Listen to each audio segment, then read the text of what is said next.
Good evening. As you listen to the sound of my voice, you might begin to notice your breath deepening, slowing. Allow me to be your gentle guide tonight, effortlessly leading you through the peaceful landscapes of a very strange and distant time. There is nothing for you to figure out, nothing to solve, only the soft rhythm of a story about a city of shadows, of ambition, and a grudge so deep it refused to let even the dead rest in peace. And as you begin to settle, just one gentle thought. If this space feels like a comfort to you, you might consider a soft tap on the subscribe button. But only if that thought feels as effortless as a quiet breath. Your peaceful presence here is always more than enough. And if you feel so moved, you could leave a comment below with your city and the time, just for a moment, to feel connected to the many others listening in the quiet, all around the world. And now find that gentle darkness in your room, perhaps with a soft blanket pulled a little closer, as we begin our slow drift into tonight's tale. The air is thick, and it smells of damp earth, wood smoke, and something ancient, like stone that has seen too many seasons. You find yourself standing on a muddy track, the kind of road that pretends to be a road, but is really just a suggestion of one. The year is somewhere in the late 800 seconds, and the city around you is Rome. But this isn't the Rome of emperors and gleaming marble you might imagine. You pull a rough woolen cloak a little tighter around your shoulders. The night is cool. Torches sputter here and there, casting long, dancing shadows that make the familiar seem monstrous. In the distance, a colossal, broken-shaped looms against the starry sky. The Colosseum. But it's not a place of spectacle anymore. It's a ruin, a tenement, a quarry for anyone who needs a block of stone for their new wall. Families live in its crumbling arches, their cooking fires licking at stones that once echoed with the roars of crowds and beasts. This is the great truth of 9th century Rome. It is a medieval town living inside the vast skeleton of an ancient empire. The population, once over 1 million, has withered to perhaps 30,000 souls, rattling around in a city built for giants. You begin to walk, your boots squelching softly in the mud. The streets are narrow, winding through the debris of history. You pass a magnificent column half buried in the ground, its intricate carvings telling a story no one here can read anymore. A group of men, their faces hidden by hoods, hurry past you, their voices a low murmur that dies as soon as they see you. In this city, everyone whispers. The silence between words is more important than the words themselves. Power is a slippery thing here, and loyalty is a currency that can lose its value overnight. You see, the person who is supposed to be in charge is the Pope, the Bishop of Rome. But his authority is complicated. You might see a procession moving through the city, a dazzling display of silks and gold crosses, with the Pope at its center. This was part of a tradition known as the stational churches, where the entire papal court would physically move from one great basilica to another for services throughout the year. Block by block, who was in charge? A moving center of gravity in a city that felt perpetually off balance. But as you watch this glittering parade pass, you notice the other figures. Stern-faced men on horseback, soldiers bearing the insignia not of the Pope, but of a powerful local family, the Spoleto clan perhaps, or the Tusculum counts. They watch the Pope with a mixture of reverence and calculation. And behind them, you might even see envoys from the north, fair-haired men who serve a distant Holy Roman Emperor, a man who believes he has the ultimate say in who gets to wear the papal crown. Who truly runs this city? Historians still argue about it to this day. Is it the spiritual authority of the Pope, the brute force of the local nobility who control the militias, or the long, powerful arm of the Emperor? The answer, you begin to suspect, changes with the season, sometimes with the time of day. It is a three-way tug of war, and the rope is the soul of Rome itself. You turn down another dark alley, this one leading towards the river Tiber. The whispers seem louder here. They speak of factions, of families who have hated each other for generations. They talk of poison, of ambition, of bishops who act more like warlords, and of promises made and broken in candlelit rooms. It is a city simmering with paranoia. Every favor given is a debt to be collected. Every promotion is a slight to someone else. And in the heart of this web of intrigue, the seat of St. Peter, The papal throne is not just a holy office. It is the ultimate prize, and the most dangerous chair in all of Christendom. And somewhere, in this city of whispers, a man named Formosus is making both powerful friends and even more powerful enemies. The smell of salt and drying fish nets begins to mingle with the city's damp, earthy scent. You find yourself drawn toward a less grand part of Rome, a district near the river where goods arrive and fortunes, for a lucky few, are made. Here, the whispers you've been hearing take on a new name, a name that rises above the others with a strange mix of admiration and contempt. You see him before you know it's him. Hes not what you expect. Not a stooped, ethereal holy man lost in prayer. He is tall for the era, with a presence that seems to push the space out around him. His eyes are sharp, intelligent, the kind of eyes that seem to be calculating 3 moves ahead in a game you don't even know you're playing. He is the Bishop of Portus, the port of Rome at the mouth of the Tiber. It's a vital, strategic position, the gateway to the city, and he runs it with an efficiency that makes people nervous. You watch him for a moment as he negotiates with a ship's captain, his Latin crisp and precise. Hes discussing grain shipments, but he could just as easily be dissecting a complex theological text. This is the first thing you learn about Formosus. He is ferociously competent. In a city where so much is built on shifting loyalties, a mind is built on shifting loyalties and inherited privilege. His rise is based on sheer talent and ambition. He has a gift for diplomacy, a mind for logistics, and a reputation as a missionary that has spread far beyond the walls of Rome. He once traveled north into the lands of the Bulgars, a fierce people whom many in Rome considered little more than savages. But Formosus didn't just preach to them, he connected with them. He learned their ways, advised their king, and very nearly brought their entire kingdom into the fold of the Roman Church.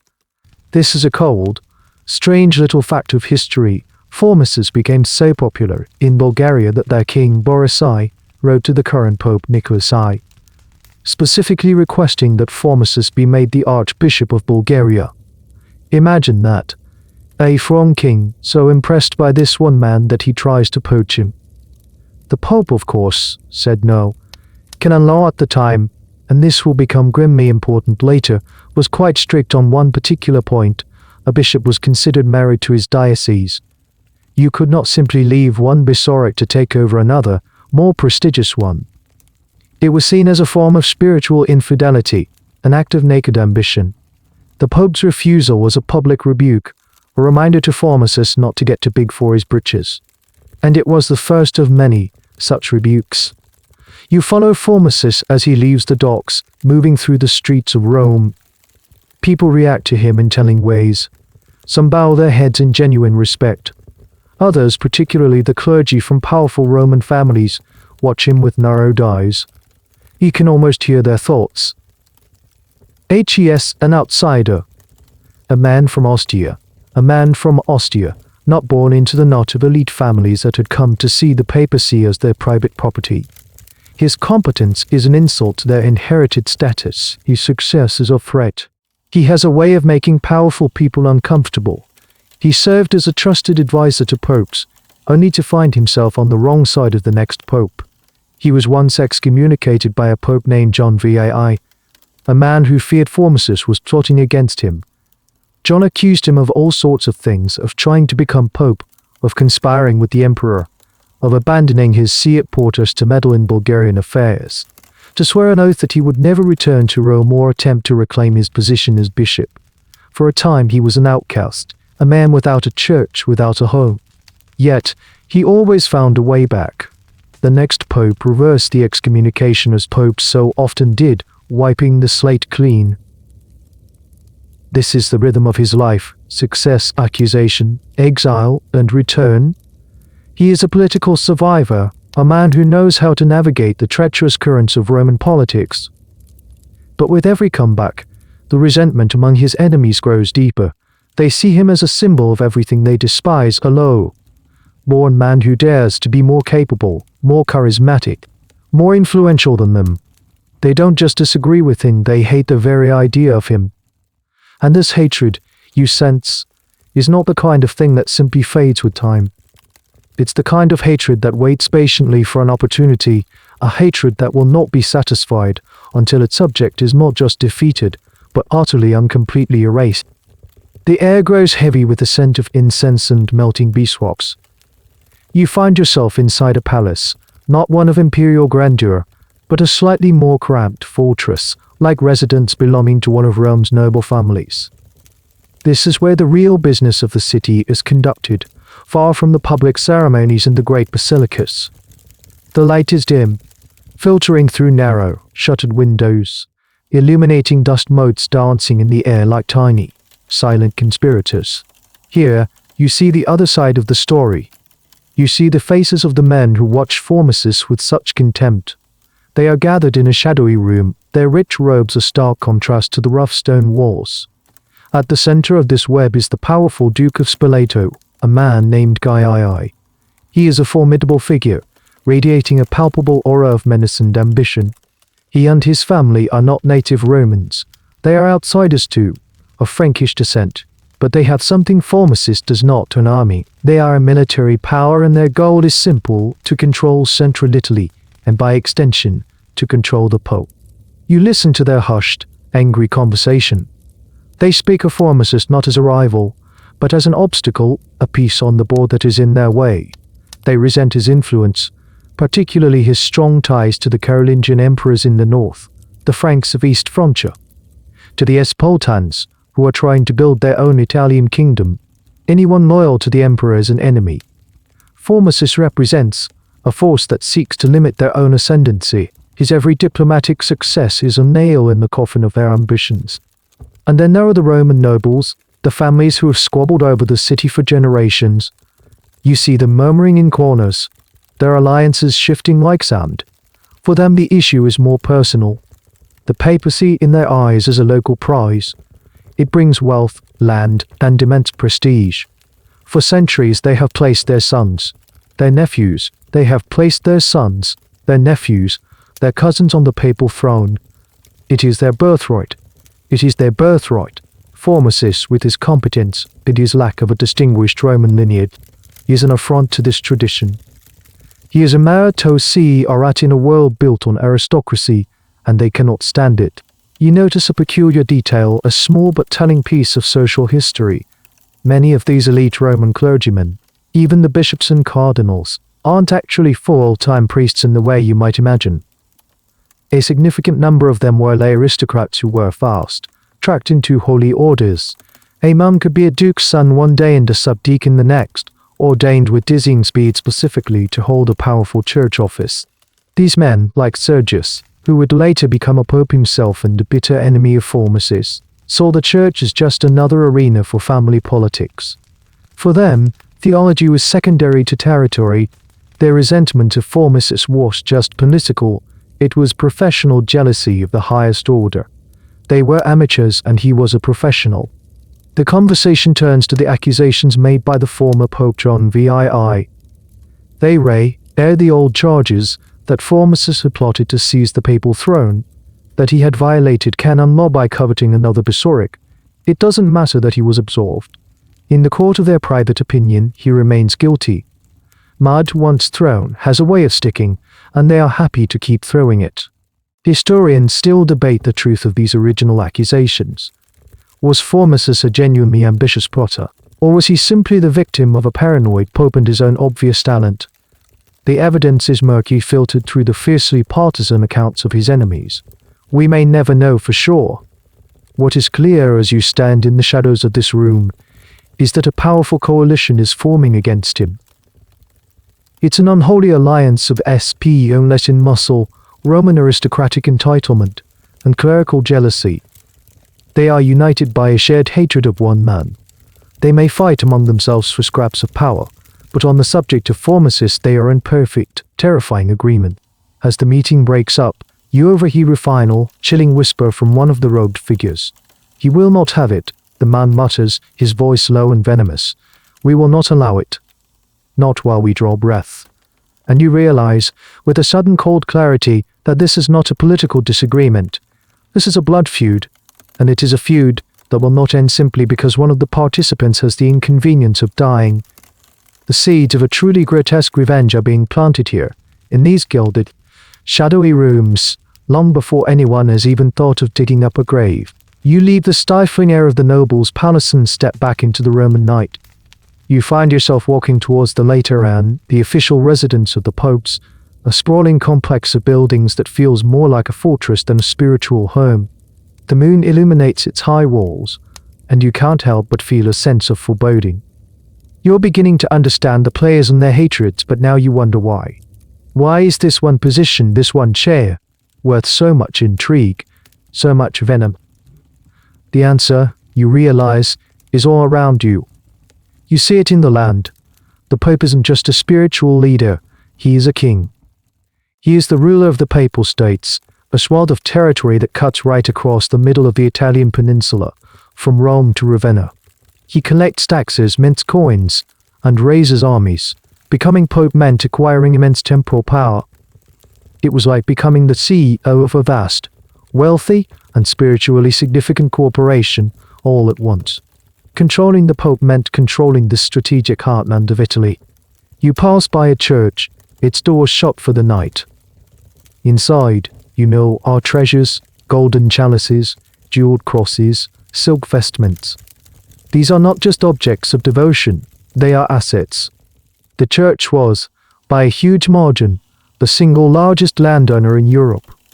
Its wealth was staggering. The man who sat on the papal throne had his hand on the lever of this immense economic machine.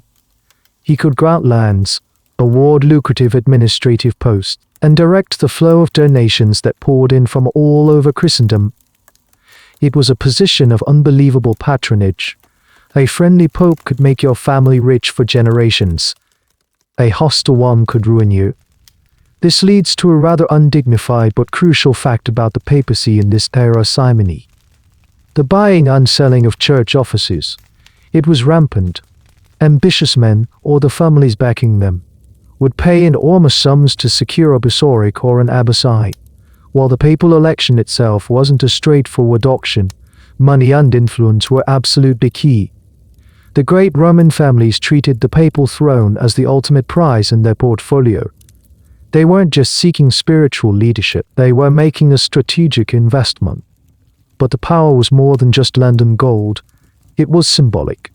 You look north in the direction of the Alps. Beyond them lies the Holy Roman Empire. The emperor is, in theory, the most powerful man in Europe. But he has a weakness. To be officially crowned and universally recognized as emperor, he needs the Pope. The Pope alone holds the sacred authority to place the imperial crown on his head in a ceremony in Rome. This gives the Pope tremendous leverage.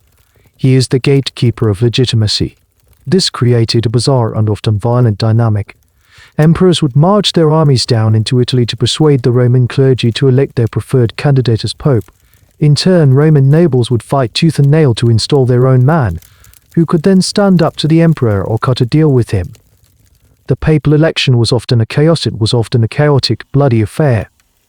It wasn't the orderly conclave of cardinals you might picture. In the 9th century, the rules were loose. The clergy and the people of Rome elected their bishop, the Pope. In reality, it was a street fight, a brawl between noble factions, each trying to get their man onto the throne by any means necessary. Sometimes there would be two popes elected at once, an antipope, leading to schisms and armed conflict within the city itself. The chair, the Cathedral of St. Peter, was dangerous for the man who sat in it too. Your lifespan as pope in this period was not, statistically speaking, likely to be long and peaceful. Pope John VII, the one who excommunicated Formosus, was supposedly the first pope to be assassinated. The story goes that his own relatives, greedy for his treasure, first tried to poison him. When the poison worked too slowly, they lost patience and bludgeoned him to death with a hammer. Historians are still debating the gruesome details of his demise, but the fact that the story was told and widely believed tells you everything you need to know about the political climate. The papal throne was not a place of quiet contemplation. It was a target. So as you stand there, gazing at the walls of the Lateran Palace, you finally understand the ferocity of the game. It is a contest for land, for wealth, for legitimacy, for the power to crown emperors and ruin enemies. It is the center of a web that stretches across all of Europe, and Formosus, the talented outsider, is walking right into the middle of it, driven by an ambition that might just get him everything he wants, and an integrity that will make his enemies determined to see him destroyed. The chair is waiting for him, but it is less a throne and more a trap. Years seem to blur and pass in the Roman way, marked not by calendars but by the deaths of powerful men and the rise of new ones. The popes who follow John V are a succession of fleeting figures. Marinus I, who absolves Formosus and restores him. Adrian III, who lasts but a year. Stephen V, who grapples with famine and the ever-present threat of Saracen raiders. And through it all, Formosus waits, his influence quietly growing, his network of allies solidifying. He is playing the long game. Then, one autumn day in the year 891, the news spreads through the city like fire through dry grass. Pope Stephen V is dead. The great bronze bells of the basilica stole their slow, solemn rhythm. But beneath the veneer of public mourning, the city crackles with a frenetic, nervous energy. The factions mobilize. Messengers on horseback gallop through the city gates, carrying urgent letters to the Spartans, to the emperor's men, to every power player with a stake in the outcome. The most dangerous chair in Christendom is empty once again. You find yourself in the thick of the chaos. The election is a brutal affair, a street fight masquerading as a holy process. Shouting matches erupt in the forums. Brawls break out between the armed retinues of rival clerical candidates. It is Roman politics at its rawest. But this time something is different. The coalition supporting Formosus, a mix of those who respect his abilities and, more importantly, those who see him as a useful counterbalance to the Spartan faction, is better organized, more determined, and so it happens. After years of exile, accusations, and patient maneuvering, the outsider finally wins. Formosus is elected pope. You are there in the old Basilica Street. Peter's not the grand Renaissance structure you know, but a much older rambling building for his consecration. The air is thick with the smoke of 1,000 candles. The scent of incense so heavy it feels like you could taste it. Light streams through the high windows, illuminating the worn mosaics on the walls. Formosus stands before the high altar, dressed in the magnificent papal vestments. He looks older now, his face lined with the memory of his many battles, but his eyes still have that sharp, intelligent fire. As the crown, the papal tiara, is placed upon his head, a roar of approval goes up from his supporters.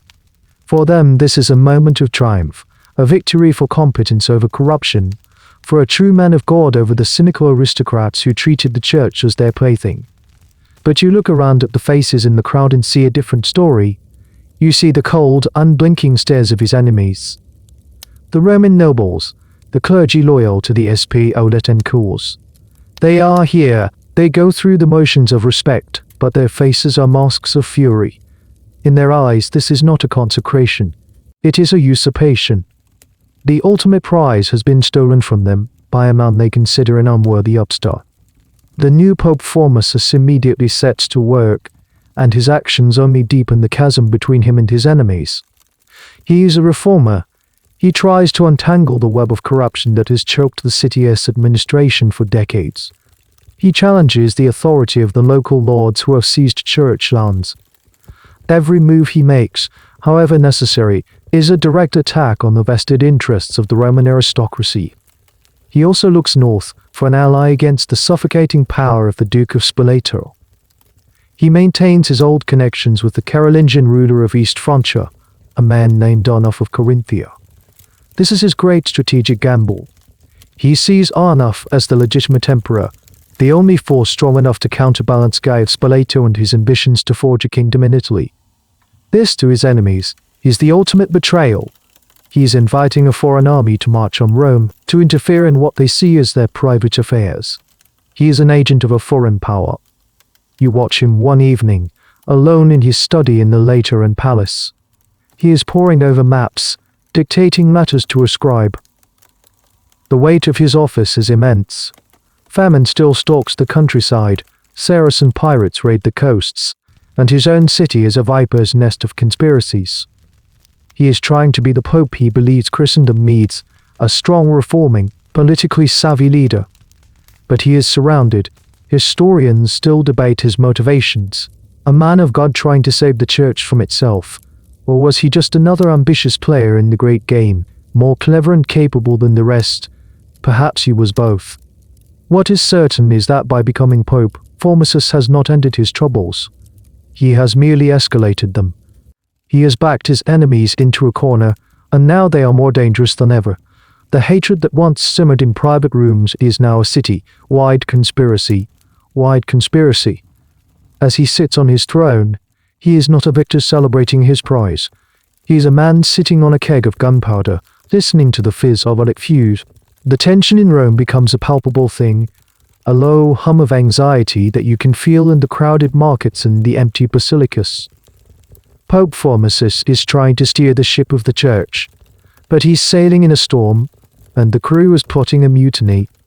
The heart of this storm, the eye of this hurricane of resentment, involves the most potent symbol of power in this world, the imperial crown.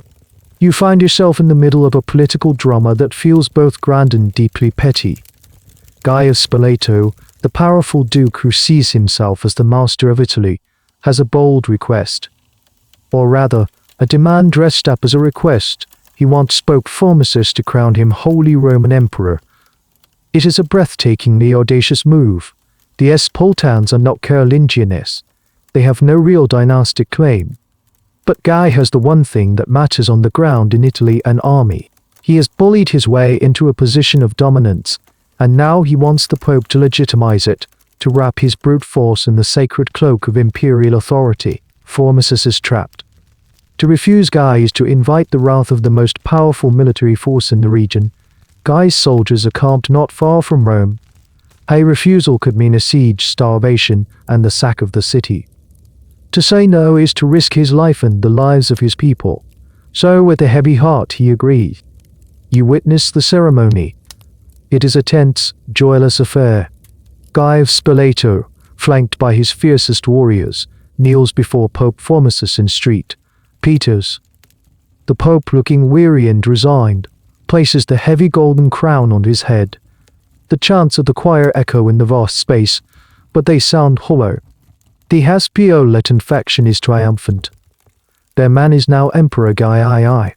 They have, it seems, won. They control Italy, they control the new emperor, and the Pope is their reluctant puppet.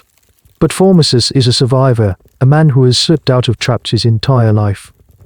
He has given Guy his crown, but he has not given him his loyalty. In secret, he sends desperate messages north over the Alps to Arnulf of Carinthia, the man he considers the true emperor. His letters are a plea for help, an invitation to a liberator. Come, he writes, come and deliver the Church of God and your faithful people from the hands of these tyrants.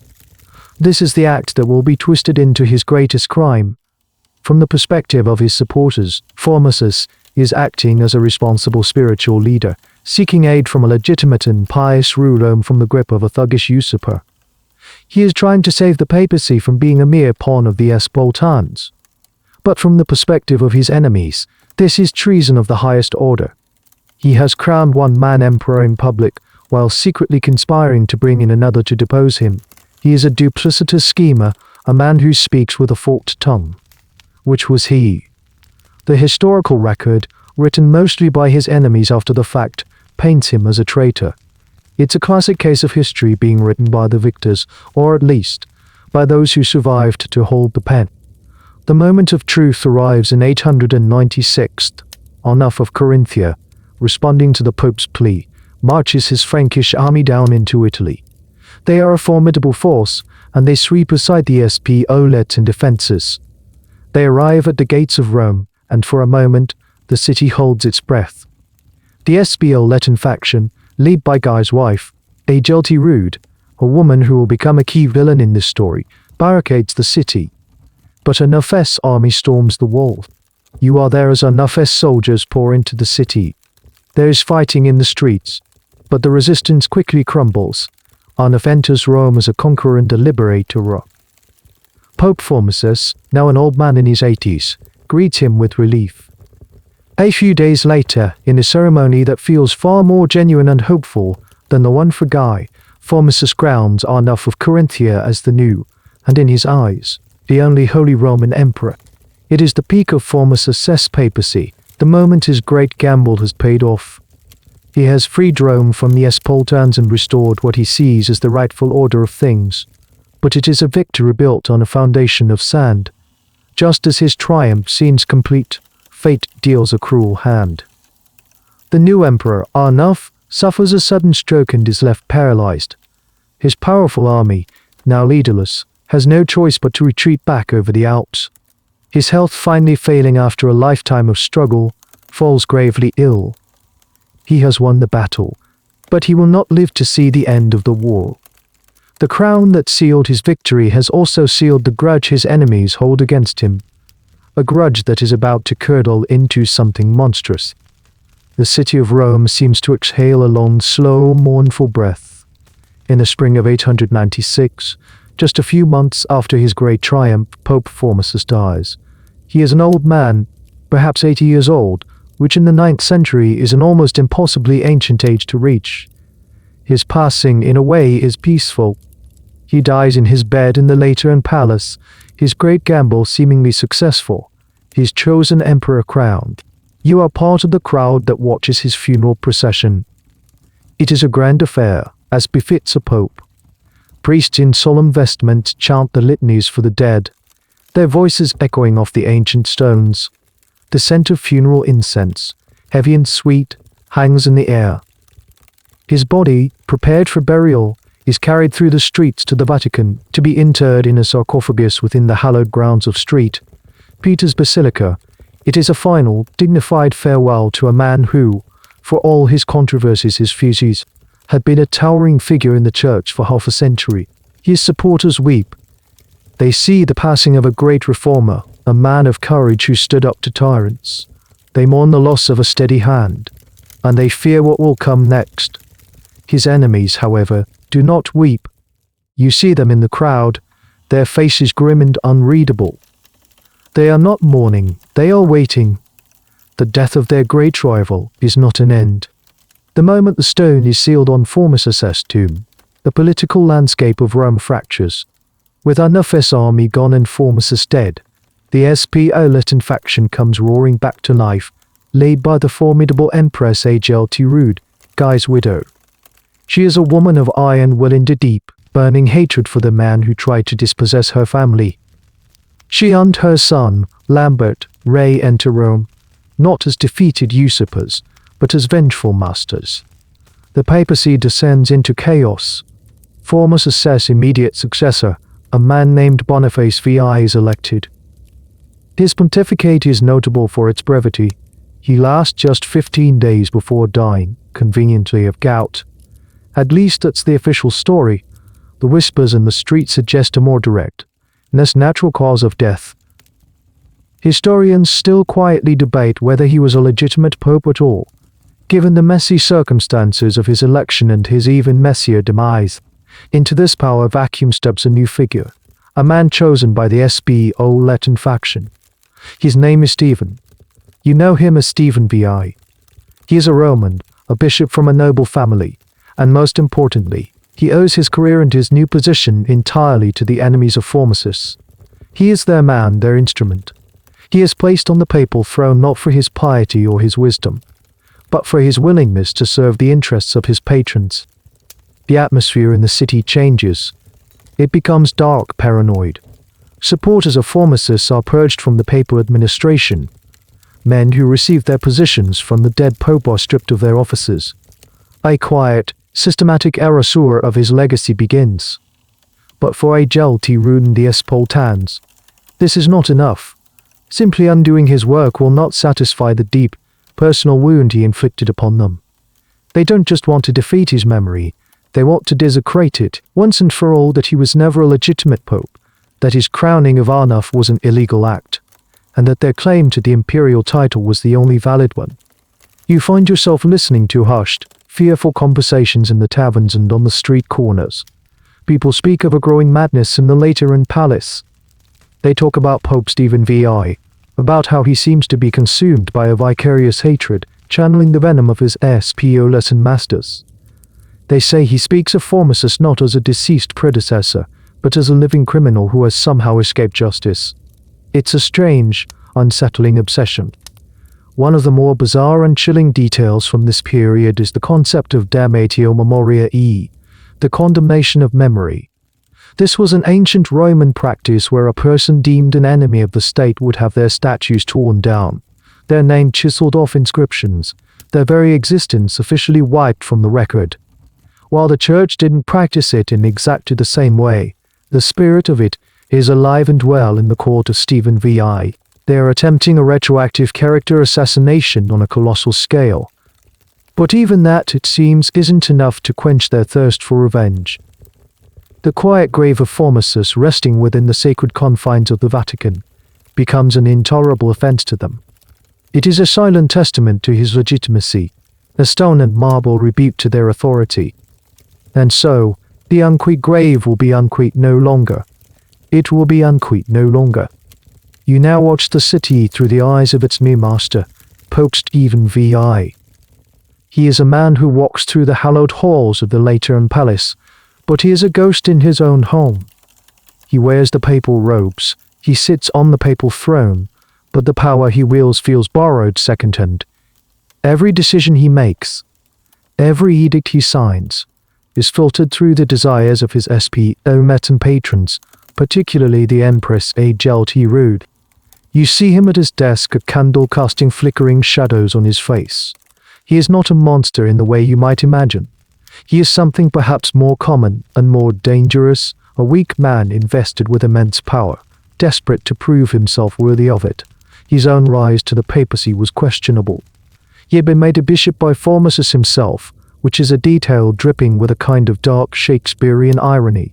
Now, to secure his own legitimacy, and the legitimacy of his patrons, he must destroy the man who first elevated him. He is consumed by the idea of Formosus. It's an obsession that borders on madness. You hear him muttering as he paces the cold stone floors, litigating the dead pope's career, listing his crimes. The primary accusation, the one they will build their entire case upon, is that Formosus violated canon law. Remember that old rule. The one that said a bishop was married to his see and could not transfer to another. Formosus had been Bishop of Portus, and then he had become Bishop of Rome, the Pope. To Stephen VI and his allies, this was an act of illegal ambition, a spiritual adultery that invalidated his entire papacy. It is, of course, a breathtakingly hypocritical charge. Popes had transferred bishops before when it suited them, and they would do so again. Even Stephen's immediate predecessor, Marinus I, had been bishop of another town before becoming pope. But consistency and fairness are not the point. The point is to find a legalistic hook, a religious justification on which to hang their political vengeance. The transfer from Portus to Rome is the perfect weapon. It allows them to frame their vendetta, and not as a petty power struggle, but as a righteous defense of sacred law. You witness a meeting between Stephen and the Empress Agelt. She is the true force behind this. Her voice is calm, but her eyes burn with a cold fire. She speaks of the humiliation her family suffered, of the traitor Formosus crowning the German Arnulf. She insists that this stain must be wiped away, not just politically, but theologically. That theologically, the acts of an illegitimate pope, she argues, are themselves illegitimate. That means every priest Formosus ordained, every bishop he consecrated, every decree he issued is null and void. The crowning of Arnulf, an act of theatre with no legal or spiritual weight. This is the true goal. By destroying Formosus, they retroactively validate Guy of Spoleto's claim to the imperial throne and secure it for his son Lambert. It is a brilliant, if diabolical, legal strategy. And Stephen VI, eager to please, eager to show himself a strong and decisive leader in the mold of his patrons, embraces it with a terrifying zeal. You can sense the debate that might have happened behind the scenes, a debate that historians can only infer. Did anyone in Stephen's circle suggest this was a bad idea? Did a cautious advisor perhaps mention that prosecuting a man who has been dead for 9 months might be seen as unusual? Unseemly, even. We don't know. No record of any such dissent survives, which is perhaps telling in itself. The Latin party was in absolute control, and the atmosphere was thick with a sycophantic desire to please the new rulers. One little, Known fact that adds a layer of grime to Stephen's character is his probable family connection to the very aristocratic factions that Formosus had sidelined. He was a member of the Roman elite, a man whose family would have directly benefited from the old, corrupt system that Formosus had tried to reform. So for Stephen, this isn't just a political task. It's personal. It's a chance to the proper order of things, to put the upstart from Portus back in his place, even if that place is in the dock of a courtroom. As the days turn into weeks, Stephen's obsession deepens. He talks of Formosus as if he were still alive, a palpable evil still lurking in the city. The dead man's tomb becomes a source of personal offense, a monument to a crime that has gone unpunished. They will put the man himself on trial. The air in the later and palace grows colder, heavier. The plan, once a whisper, is now a settled thing. It has moved from the realm of mad fantasy into the chilling light of logistical planning. You are a fly on the wall in a dark, vaulted chamber, lit by a single, guttering candelabra. The faces of the men gathered here are etched with a mixture of grim determination and, if you look closely, a flicker of disbelief. They are about to cross a line, and they know it. Pope Stephen VI is at the head of the table. His eyes have a feverish glint. He is no longer just a puppet. He has fully internalized the hatred of his masters. He has become the high priest of this vengeful cult. He speaks of the necessity of the act, framing it as a sacred duty. The sanctity of canon law has been violated, he declares, his voice echoing slightly in the stone room. The chair of St. Peter has been polluted by a perjurer and an adulterer, but with a judgment so clear, so absolute, that no man will ever dare to repeat this crime. You listen as they discuss the legal framework for this event. It cannot simply be a show of force. It must have the appearance of a legitimate ecclesiastical council, a synod. They will gather the bishops and cardinals, at least, those who are loyal or too terrified to refuse, and they will conduct a formal trial. This is crucial. The veneer of legality is everything. They are, in their outwisted logic, restoring order. One of the cardinals, a man with a face like a nervous weasel, raises a trembling hand. Your Holiness, he begins, his voice barely a whisper. The defendant, he is deceased. How can a trial proceed without a defendant? There is a moment of thick silence. Stephen VI turns his gaze upon the man, a slow, cold look that freezes the blood. He will be present, Stephen says, his voice flat and final. He will attend his own trial, and there it is. The truly terrible idea spoken aloud.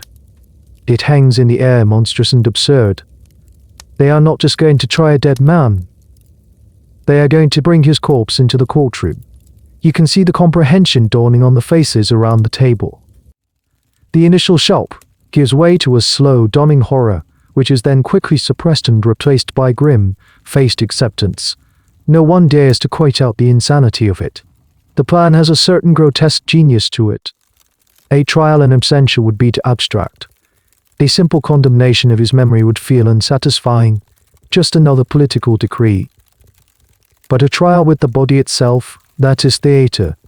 That is a spectacle of humiliation so profound, so visceral, that it will be seared into the memory of everyone who witnesses it. It will be an unforgettable lesson to their enemies. It will demonstrate the absolute, terrifying power of the new regime. They begin to work out the details. Who will speak for the corpse? How will the charges be read? Where will it be held? They decide on the Basilica of St. John Later Anne, the Pope's own cathedral, the mother church of all of Rome. The trial will take place in the most sacred space, to give it the ultimate stamp of authority. It is a calculated sacrilege, a twisting of the holy into a too love political terror. There is a historical debate that rages among scholars to this day. Was Stephen VI a true believer in this? A man driven mad by his own rhetoric and the pressure from his patrons? Or was he a cynical, terrified politician, going along with a plan he knew was grotesque because he had no other choice? Some accounts paint him as a raving lunatic. Others suggest he was a weak man trapped in an impossible situation, forced to commit an atrocity to save his own skin. In that murky grey area where fanaticism and fear become indistinguishable. You notice a small, strange detail. One of the clerics is taking notes, his quills scratching nervously on the parchment. He is not just recording the decisions, he is drafting the formal summons. a legal document to be delivered to the tomb of Formosus, commanding him to appear before the synod to answer for his crimes. The sheer bureaucratic madness of it is almost comical. They are following the letter of the law, even as they are committing an act that defies all reason and decency. It is the logic of the absurd, the pedantic paperwork of a nightmare. The terrible idea is born, and it is now being swaddled in the dry, rustling cloths of legal procedure. The decision made in the suffocating quiet of the inner chamber now begins to ripple outwards, not as a public proclamation, but as a series of chilling, specific orders. The theoretical has become practical. The nightmare is now a set of instructions. You find yourself standing in a torch-lit corridor of the Lateran Palace. The air is cold, and the silence is heavy, broken only by the distant, rhythmic chanting of monks in a chapel. A small group of men is assembled before a heavy oak door. They are not high-ranking clergy or nobles. They are soldiers, palace guards, men whose loyalty is to their paymaster and whose questions are few. With them is a nervous, looking stonemason, clutching his tools, his knuckles white. Pope Stephen VI appears. He is not dressed in his full, magnificent pontifical S. He wears a simpler clerical robe, but it does little to soften his presence. His face is pale in the flickering light, his expression a mask of rigid determination. He looks less like a pope and more like the leader of a grim, nocturnal mission. He speaks, and his voice is low, devoid of emotion. It is the voice of a man giving a simple, administrative command, which only makes the content of his words more horrifying. "You know your task," he says, addressing the captain of the guard. "You will proceed to the Vaticus of our predecessor, Formosus." He pauses, letting the name hang in the air. "This man," he gestures to the mason, "will open it for you. You will remove the contents and bring them here. There is to be no ceremony, no prayer. Treat it as you would any other object. Do you understand?" The captain, a hard-faced man with a scar running through his eyebrow, simply nods. "Holiness," he grunts, the single word a mix of obedience and perhaps a touch of awe at the strangeness of the command. The order is given, simple, direct, unambiguous. There is no turning back now. As the men turn to leave, their boots echoing on the stone flags, you are struck by the profound violation that is about to occur. Breaking the seal of a tomb, a papal tomb no less, was a sacrilege of the highest order. A grave was considered a sacred, inviolable space, a final resting place where the body awaited the resurrection. To disturb the dead was to risk divine wrath, to invite curses upon oneself. Even common thieves who robbed graves were considered the lowest of the low, despised by all. For a pope to order the desecration of another pope's tomb was unthinkable. It was an act that simply did not exist within the known universe of their customs and beliefs. You follow the small group as they move through the sleeping city. The streets are dark and empty, the only sound the clank of their armor and the nervous breathing of the mason. They cross the bridge of Hadrian, the dark waters of the Tiber swirling below them. In the distance, the massive, ancient hulk of St.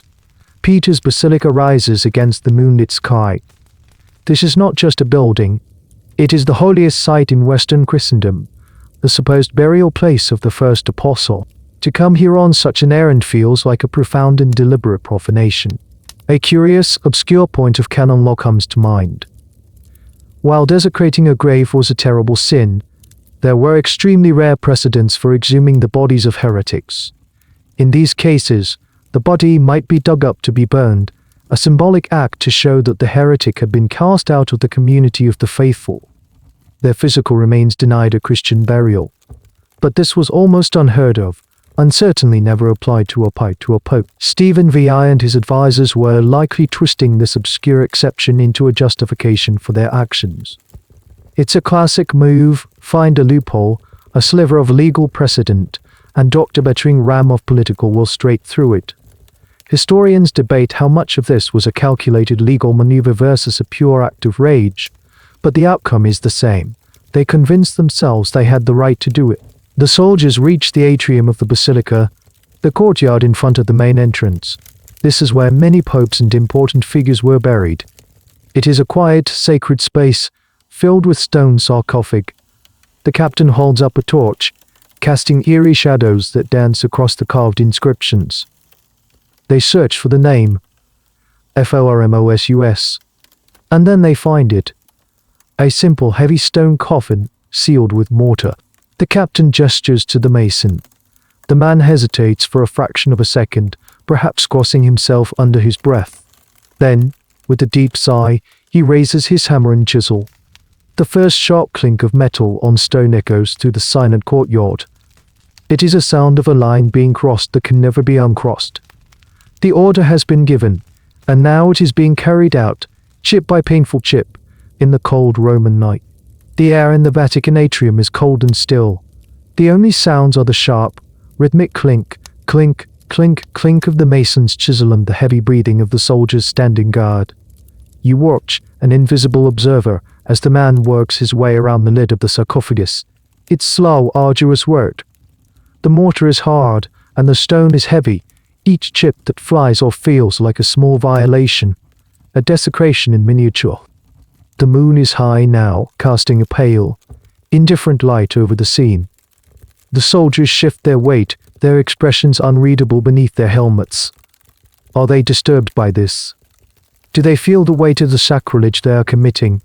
Or is it just another night's work, another strange order from their powerful masters? In a city like 9th century Rome, a man who wanted to survive learned not to ask too many questions. Finally, after what feels like an eternity, the mason gives a final, heavy strike with his hammer. There's a deep, grating sound as the seal breaks. He and two of the soldiers put their shoulders to the massive stone lid. With a collective grunt, they shove it sideways. It moves with a deep groan, scraping across the top of the sarcophagus and coming to rest with a heavy thud on the flagstones. A collective intake of breath. The soldiers holding the torches lean forward. You lean forward with them, peering into the darkness of the tomb. An odor wafts out, not of fresh decay, but of something older, drier. The musty, heavy scent of stale spices, dried linen, and the slow, inevitable return of all things to dust. It has been 9 months since Formosus was laid to rest. In the cool, dry environment of a stone tomb, the body has not fully decomposed, but it is not a pleasant sight. The corpse lies wrapped in its burial vestments. The flesh, where it is visible, is discolored, shrunken, clinging to the bones like old parchment. The skin is mottled brown and grey. The eye sockets are dark, hollow spaces. The lips have drawn back from the teeth in a permanent, silent grimace. It is a husk, a withered effigy of the powerful man it once was. This is the defendant. This is the man who will stand trial. There is a long, heavy silence. Even the hardened soldiers seem taken aback by the grim reality of their task. The captain of the guard is the first to move. He clears his throat, the sound unnaturally loud in the quiet courtyard. "All right," he says, his voice rough. "Let's get it done." Two soldiers, their faces set in grim lines, reach into the sarcophagus. Their hands, covered in rough leather gloves, close around the body. There is a dry, rustling sound as they lift it. It is lighter than a living man, but still awkward and stiff. They heave it up and out of the tomb, laying it carefully on the cold stone ground. This moment, this physical act of removal, is a point of no return. It's one thing to talk about it, to plan it. It's another thing entirely to be standing in the moonlight with the 9-month-old corpse of a pope lying at your feet. One of the stranger, unrecorded details we can only imagine is the state of the body itself. The process of decomposition is unpredictable. Was the body rigid with a late stage of rigor mortis, or strangely pliable? Did any parts teach as they moved it? The chroniclers who later wrote about this event were more interested in the political and theological implications than these gruesome practicalities. But for the men on the ground, these details were everything. They wrapped the body in a rough wool blanket, concealing the grim sight.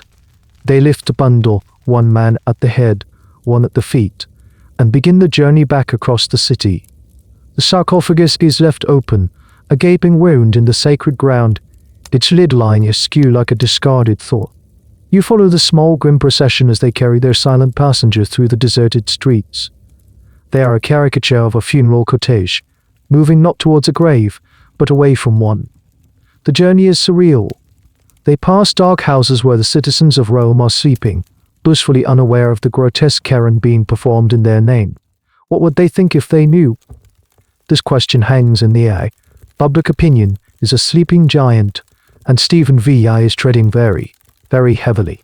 They arrive back at the Lateran Palace. The doors creak open, and they carry the body inside, out of the moonlight and into the flickering torchlight of the corridors. They take it to a side chamber that has been prepared, a cold stone room, and lay it on a wooden table. The captain goes to report to the Pope. The soldiers who carried the body are left alone with it, the musty smell of the tomb clinging to their clothes. Their work is done. The digging up of a pontiff is complete. The stage is now set for the next, even more absurd act in this tragedy. You are in the cold stone room where the body of Formosus has been laid. The air is thick with the scent of the tomb, a smell that seems to cling to the back of your throat. The initial grim task of exhumation is over, but now a new phase of this macabre project begins, one that is in many ways even more bizarre and unsettling. The defendant must be prepared for his day in court. A group of papal servants and low-ranking clerics enters the room. Their faces are a mixture of fear, disgust, and a kind of numb obedience. They carry with them a collection of items, buckets of water cloths and a full set of papal vestments. They are the magnificent, heavy garments worn by a living pope on the most solemn of occasions. There is the alb, a long tunic of white linen, the stole, a narrow band of embroidered silk, and the chasuble, the ornate outer vestment, shimmering with gold thread. And of course the papal tiara, the three-tiered crown that symbolizes the pope's authority. The task begins. The dry, stiff burial cloths are carefully unwrapped and removed from the corpse. It is a slow, delicate process, accompanied by the dry rustle of ancient fabric and the occasional soft sound of a cleric trying to suppress a gag. The body is exposed, a shrunken, discolored thing of leather and skin and bone. You can't help but think of the irony. This body, which was once anointed with holy oils and hailed as the Vicar of Christ, is now being handled with a grim, functional detachment, like an object to be cleaned and prepared. They begin to wash the corpse. This is not a gentle, ritualistic washing for burial. It is a crude, practical attempt to make the body presentable. They use damp cloths to wipe away the dust of the tomb, the residue of decay. It is a futile, absurd gesture. No amount of water can restore life or dignity to this withered form. Once the washing is complete, the dressing begins. This is where the scene tips over from the merely gruesome into the truly surreal. The clerics take the white alb and begin the awkward process of pulling it over the corpse's stiff limbs. It is a clumsy, undignified struggle.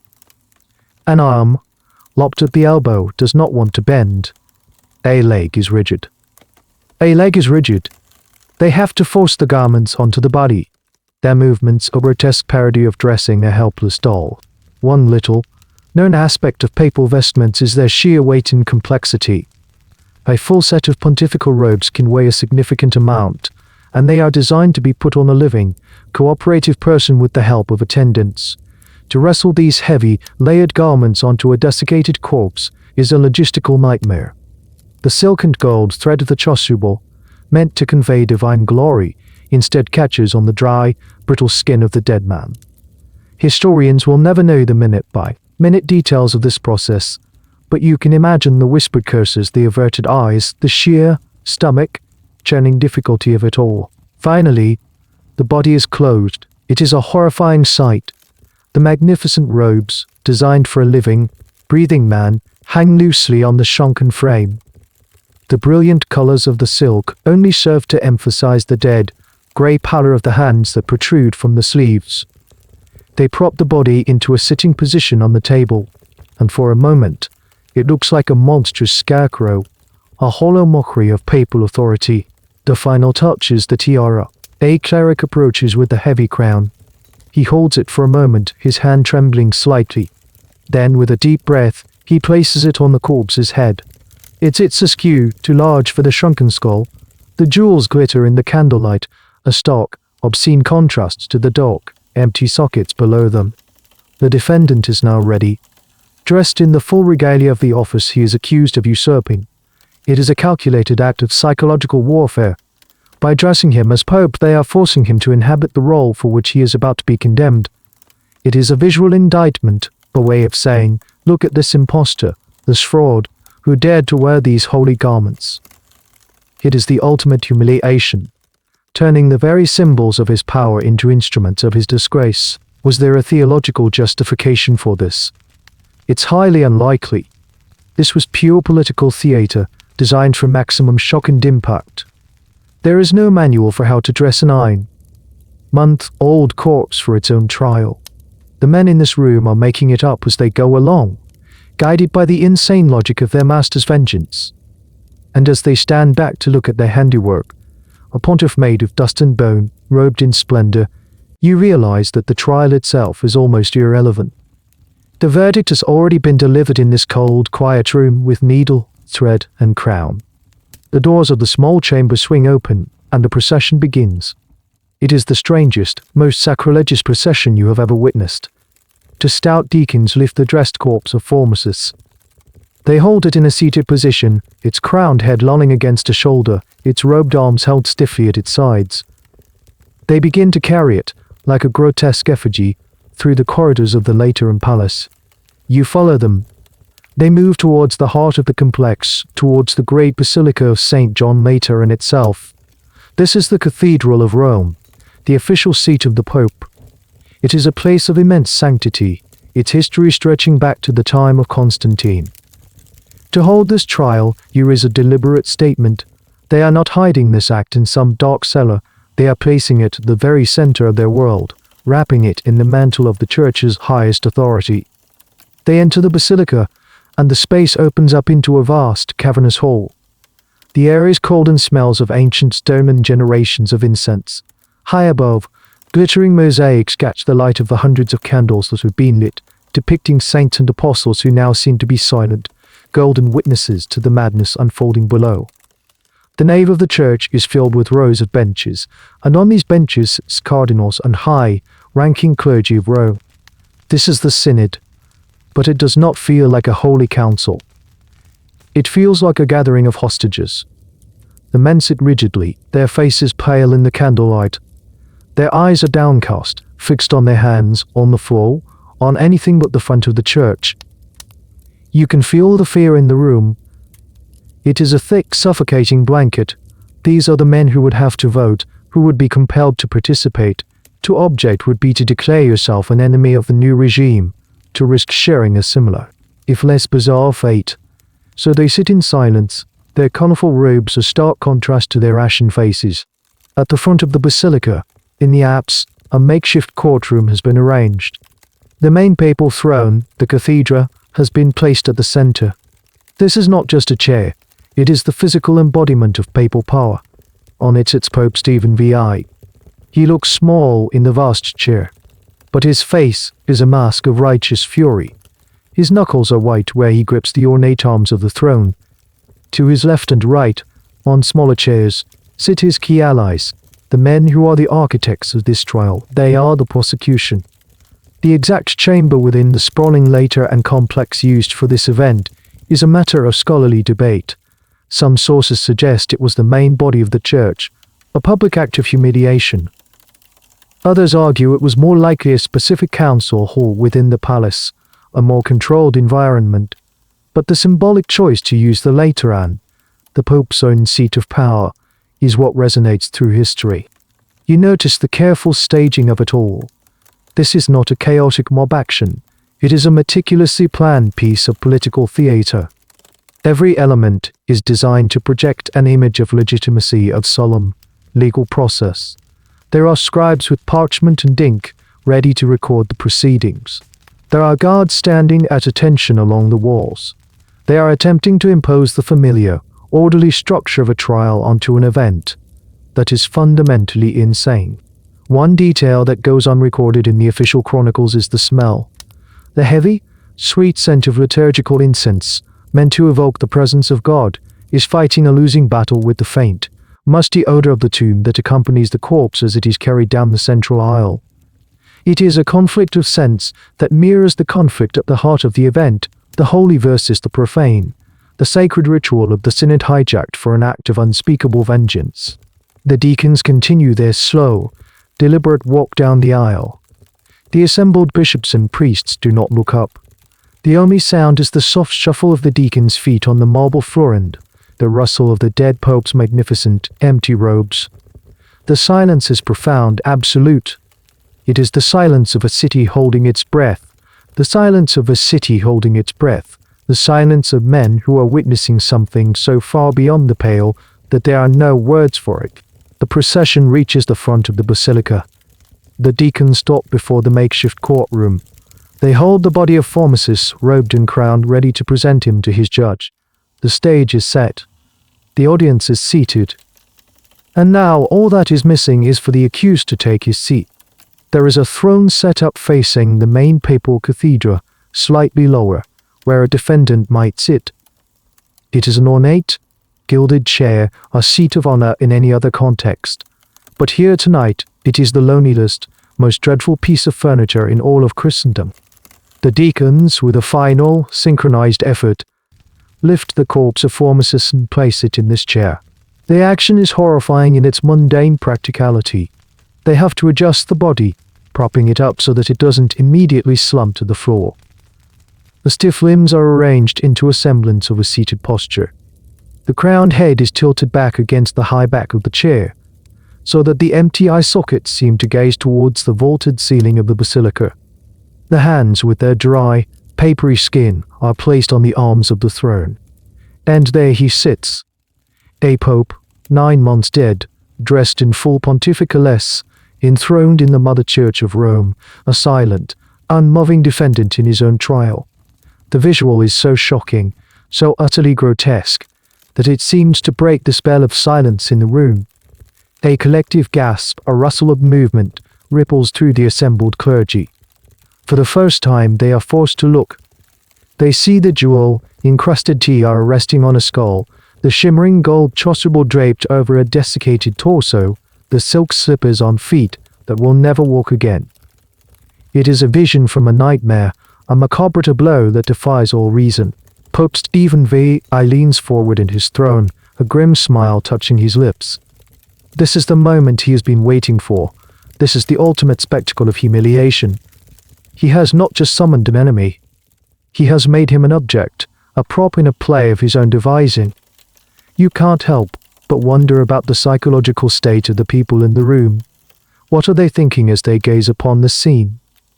The enemies of Formosus, the SBO Latin faction, likely feel a sense of grim satisfaction, a surge of triumphant power. Their hated foe is finally, unequivocally, brought low. But what about the others, the neutral, the fearful, the ones who may have once respected Formosus? For them, this must be an experience of pure terror. They are witnessing the complete collapse of tradition, of decency, of the sacred order. If a pope can do this to another pope, what is to stop him from doing anything to anyone? The trial is not just an attack on Formosus, it is an attack on the very concept of the sanctity of the office they all hold. A strange and often overlooked detail is that this was not a trial held in secret. While the general public was not in the basilica, the news of what was happening would have spread through the clerical and noble circles of Rome like wildfire. This was an open secret, a piece of political theatre meant to be talked about, to be whispered about in fearful tones. The symbolism of the two thrones is impossible to ignore. Two popes, one living, one dead, facing each other in the heart of the Roman Church. It is a visual representation of the schism, the factionalism, that has torn the city apart. Stephen is not just prosecuting a man, he is prosecuting the pope that came before him. He is attempting to erase a piece of their shared history, to declare it invalid, by seating the corpse on a throne. He is, in a twisted way, acknowledging the very status he seeks to deny. He has to enthrone Formosus as a pope in order to condemn him as a pope. The logic is a terrifying, self-devouring snake. Historians have long debated the precise layout of the courtroom. Were the thrones side by side, as if in a council, or face to face, in an adversarial posture? Most accounts lean toward the latter, emphasizing the confrontational nature of the event. It was a duel, a showdown between the living and the dead. For a long moment, no one speaks. The only sound is the soft hiss and pop of 100 candles. The scene is frozen, the enraged living Pope on his throne, the silent corpse on it, and the terrified assembly of clergy caught in between.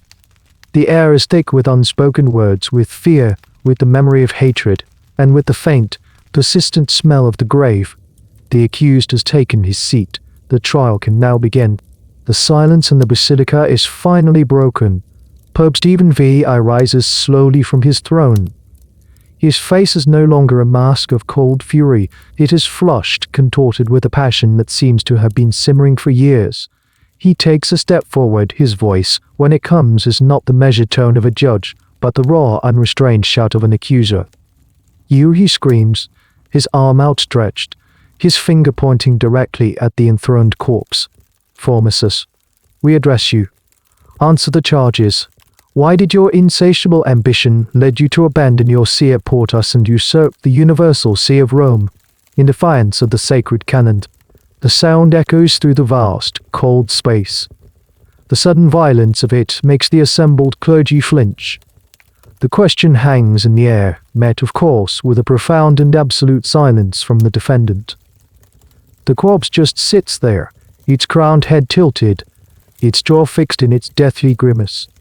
It is the most eloquent and damning silence imaginable, a silent tribute to the very absurdity of the question. But Stephen is not deterred by the lack of response. The silence seems to enrage him further. He begins to pace back and forth in front of the corpse, his papal robes swirling around him. He is no longer performing for the synod. He seems to be in the grip of a genuine, manic rage, arguing with a ghost. "You swore an oath," his voice cracking with emotion. "You swore to Pope John that you would never return to Rome, that you would never again seek ecclesiastical office. You are a perjurer, a breaker of sacred vows. Do you deny it? Speak." Again, only silence. The candles flicker, casting long dancing shadows that seem to mock the Pope's fury. You are witnessing a man screaming at a dead body. It is a moment of pure, undiluted madness, playing out on the most sacred stage in Western Europe. The sheer energy of his hatred is a palpable force in the room. He is channeling all the bitterness of the Spo-Latin faction, all the jealousy of the Roman aristocracy, all his own anxieties about his legitimacy, and focusing it like a burning glass onto this one silent, withered figure. He continues his tirade, listing the supposed crimes of Formosus one by one. He accuses him of conspiracy, of treason for crowning the German for an Arnulf, of violating every rule of the church in his lust for power. With each charge, his voice gets louder, his gestures more wild. He spits his words, his face glistening with sweat in the hot, close air of the candlelit basilica. It is a truly bizarre performance. The sources that describe this event, though written by men who were hostile to Stephen, all agree on this point. The Pope's personal, verbal assault on the corpse was the centerpiece of the trial. He was not a detached judge. He was the chief prosecutor, the main witness, and the screaming victim, all rolled into one. One of the great unanswered questions for historians is what, precisely, was going through Stephen's mind. Was this a calculated act of political theatre, an actor playing the part of the enraged pontiff to intimidate the synod? Or had he genuinely lost his grip on reality, driven to a state of near psychosis by his obsession and the pressure from his patrons? The accounts suggest a man who had blurred the line between performance and reality, a man who had repeated these accusations to himself so many times that he now believed them with every fiber of his being. He was no longer just persecuting a dead political rival. He was doing battle with a demon of his own creation. You look at the faces of the bishops. Their terror is now mixed with a kind of horrified fascination. They are watching their leader, the Vicar of Christ, the rock upon which the church is built, unravel before their very eyes. They are witnessing a psychological collapse, a spiritual implosion, dressed up in the robes of papal authority. Stephen's tirade goes on and on. A torrent of abuse and accusation hurled at a defendant who cannot hear, cannot speak, cannot object. The absurdity of the scene is matched only by its menace. The Pope's fury is not just directed at the corpse. It is a warning to everyone in the room. This is what happens to enemies. This is the fate of those who defy the new order. The screaming is for the dead, but the message is for the living. And as his voice grows hoarse from shouting, the trial moves to its next, Even more pathetic phase. Pope Stephen V. I finally exhausts himself. His voice drops from a manic scream to a panting, ragged whisper. He stumbles back to his throne, his face pale and slick with sweat, and slumps into the chair. A heavy, ringing silence once again descends upon the basilica. The echo of his shout seems to hang in the air like dust. Then he lifts a hand and gestures weakly toward a corner of the apse. Let the defense be heard, he rasts. Every eye in the room turns. Huddled in the shadows beside the corpse's throne is a young man. He is a deacon barely out of his teens, and he is trembling so violently that the parchment in his hand is rattling. He is dressed in the simple vestments of his office, but he looks less like a cleric and more like a sacrificial lamb. This is the man who has been given the most surreal, terrifying, and thankless job in all of history. He has been appointed to be the voice of the dead. You watch as he is nudged forward by a palace guard. He takes a few shuffling, hesitant steps into the open space between the two thrones. He looks up at the enraged face of Pope Stephen, then glances at the silent, crowned corpse beside him. His own face is the color of old milk. He is trapped, a tiny, powerless figure caught in a vortex of immense and irrational hatred. His name is not recorded. He is a footnote, a ghost in this story, known to us only by his role. Why was he chosen? Was he known for a particular skill? Or was he simply unimportant, a disposable pawn whose fear would be a useful part of the spectacle? It's more than likely the latter. He was chosen precisely because he was nobody, a man with no power, no connections, who could be easily bullied into participating in this charade. This role, the defense counsel for the dead, is perhaps the most bizarre legal invention of the entire affair. Roman law, upon which church law was based, had complex procedures for trials, but nothing in the code accounted for a deceased defendant. By appointing a deacon to speak for the corpse, Stephen V. was creating another layer of grotesque pseudo-legality. He could now claim that the defendant was given a chance to answer the charges, that his side of the story was heard. It was a legal fiction of the most monstrous kind. The young deacon stands there frozen in the center of this waking nightmare. You can feel his terror. His task is impossible. What can he say? If he offers a genuine, vigorous defense of Formosus, he will be signing his own death warrant. He will be accused of siding with a heretic and a traitor. He will be lucky to escape with his life. But if he says nothing, or agrees with the charges, he is participating directly in the desecration of a pope's memory and the perversion of justice. There is no good option. His only goal is to survive the next 10 minutes. One obscure but fascinating aspect of this moment is the legal concept of the advocates. In a normal church synod or trial, an accused person would have an advocate, someone to speak for them and argue their case based on canon law. This deacon was being forced into that role. But a real advocate would be expected to be zealous, to use every trick of rhetoric and law to defend his client. This poor deacon was being asked to perform a parody of that role. He was not an advocate. He was a ventriloquist dummy, and the Pope had his hand on the controls. Stephen V. leans forward again. Well, he demands, his voice regaining some of its menace. The synod awaits your defense of this perjurer. The deacon swallows hard, the sound audible in the tense silence. He looks at the corpse as if seeking guidance from the empty sockets. Then he looks down at the parchment in his shaking hands. The trial of Formosus is over. The trial of the terrified young deacon is about to begin. The young deacon takes a deep, shuddering breath. He opens his mouth to speak, but at first no sound comes out. He tries again, and this time a small, quavering voice emerges, a voice utterly out of place in the cavernous, intimidating space of the basilica. He does not look at Pope Stephen. He directs his gaze towards the corpse he is supposed to be defending, a choice that is both absurdly correct in terms of legal procedure and deeply, deeply strange. He is, after all, meant to be speaking for Formosus. To the first charge, the deacon begins, his voice trembling as he reads from the parchment, that my client, Pope Formosus, did violate canon law by transferring from the See of Portus to the See of Rome. He pauses, swallowing hard. He acted out of a desire to serve the church in a time of great peril. But offense is pathetic. It is weak, formulaic, and utterly devoid of conviction. It is the kind of answer a student gives when they haven't done their reading. But in this context, its very weakness is its only strength. It is a defense designed not to persuade but to be dismissed. It is a performance of compliance. Pope Stephen VI lets out a short, barking laugh. A desire to serve, he sneers, or a desire to rule. An ambition so great it trampled the most sacred laws. Your defense is an insult to our intelligence. What is your answer to that, he demands, glaring at the deacon. The deacon flinches. He looks from the living pope to the dead one, his eyes wide with fear.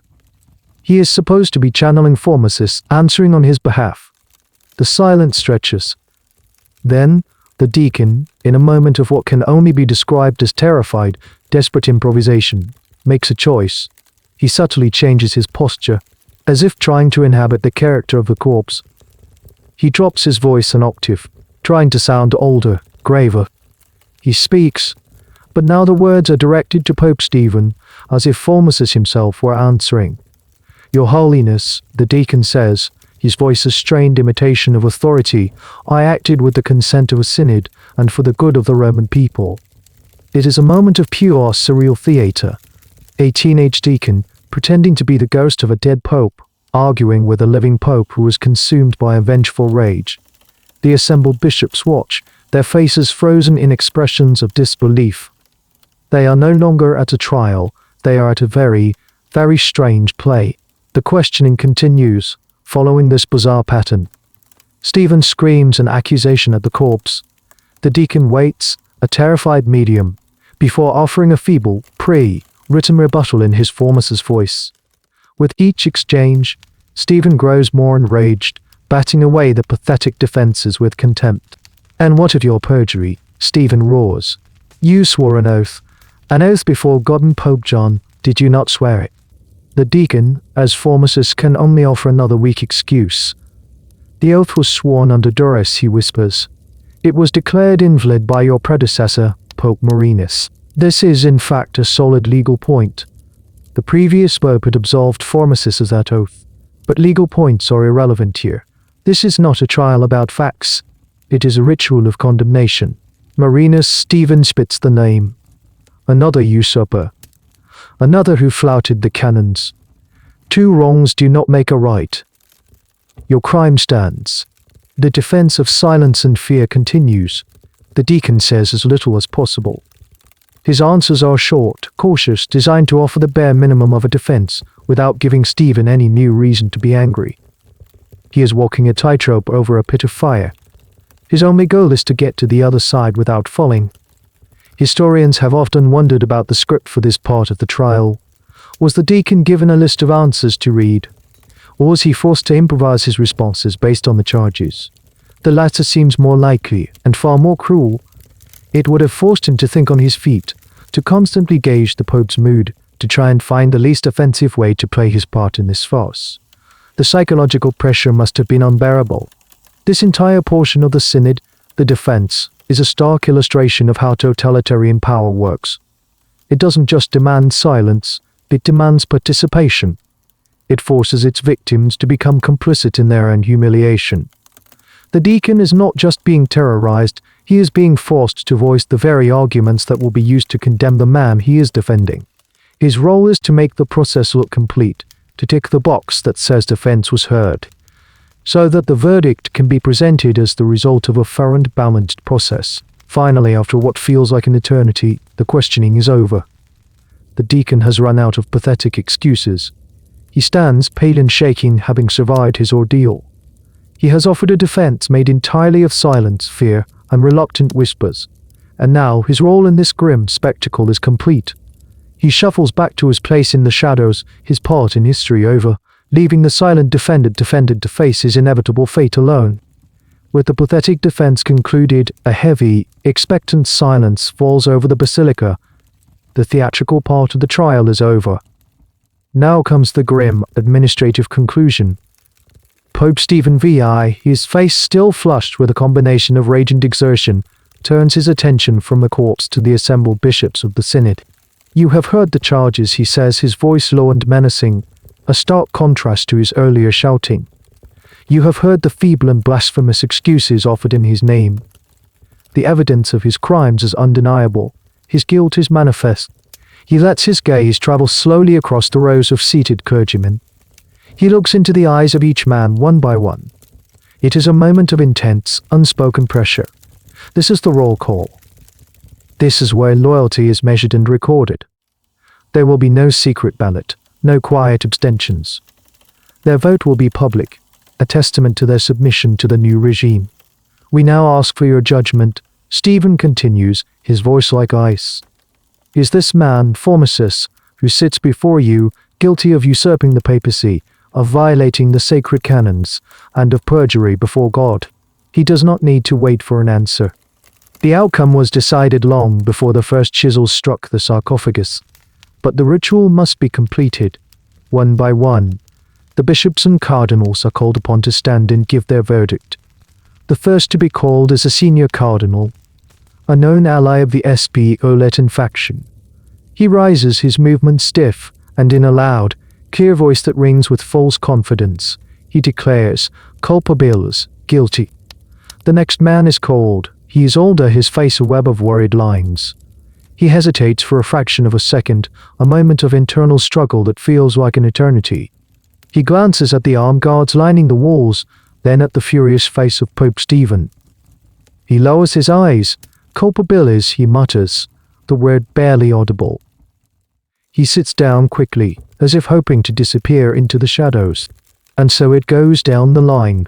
Man after man rises and pronounces the corpse guilty. Some say the word with a chilling enthusiasm. Others whisper it like a curse. But they all say it. To do otherwise would be career suicide, and quite possibly literal suicide. They are men trapped in a system where survival depends on absolute conformity. The process of voting is a fascinating and grim piece of historical psychology. Were any of these men true believers in Formosus's guilt? Perhaps a few, the most ardent SP-Oletan partisans.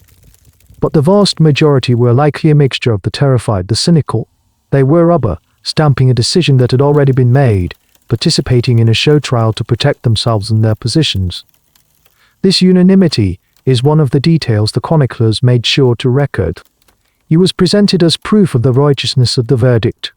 To a modern eye, of course, it is proof of the opposite, a sign of a verdict delivered under extreme duress. One of the less discussed but logical consequences of this verdict was its cascading effect.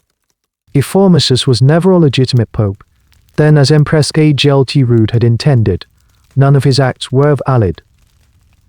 This was the true, practical purpose of the trial. Every priest he had ordained was now, technically, no longer a priest. Every bishop he consecrated was no longer a bishop. All of his administrative and religious decrees were null and void. This created a legal and theological chaos that would ripple through the church for years to come. Scholars still debate the full extent of this domino effect and how it was managed in the aftermath. It was a self-inflicted wound on the body of the church, all for the sake of a political vendetta. Finally, the last bishop has spoken. The verdict is unanimous. Guilty. Pope Stephen VI allows a slow, cruel smile to spread across his face. He rises from his throne, holding a scroll in his hand. It is the formal decree of the synod, written in advance, of course. He begins to read it aloud, his voice booming through the basilica. The decree officially declares the papacy of Formosus invalid. It strips him, retroactively, of all holy orders. It declares him to have been a layman at the time of his death. It nullifies all his acts, all his ordinations, or his decrees. It is a complete and total erasure, a legal and spiritual annihilation. The court sits on its throne, silent and unmoved by the pronouncement. The verdict has been delivered, but the judgment, the sentence, is yet to come. And it will be a sentence carried out not on paper, but on the physical remains of the condemned. The inevitable guilty verdict has been reached, and now the true horror can begin. The reading of the verdict is complete. The last word of the formal condemnation hangs in the incense, thick air of the basilica. But this is not the end. The decree was just words on parchment. The vengeance of Stephen VI and his SP-Oletan masters demands a physical, visceral conclusion. The sentence must now be carried out upon the body of the guilty. Stephen gives a sharp, curt nod to the palace guards. Two of them stride forward, their armored footsteps echoing on the marble floor. They approach the throne where the corpse of Formosus sits, silent and impassive. There is no reverence in their movements, no hesitation. This is no longer a pope in their eyes, it is the condemned, an object to be disposed of. They grab the body by its round shoulders and haul it unceremoniously from the throne. There is a sickening dry crackle as the stiff limbs are wrenched from their seated position. They drag the corpse into the center of the apse and throw it to the floor at the foot of Stephen's papal throne.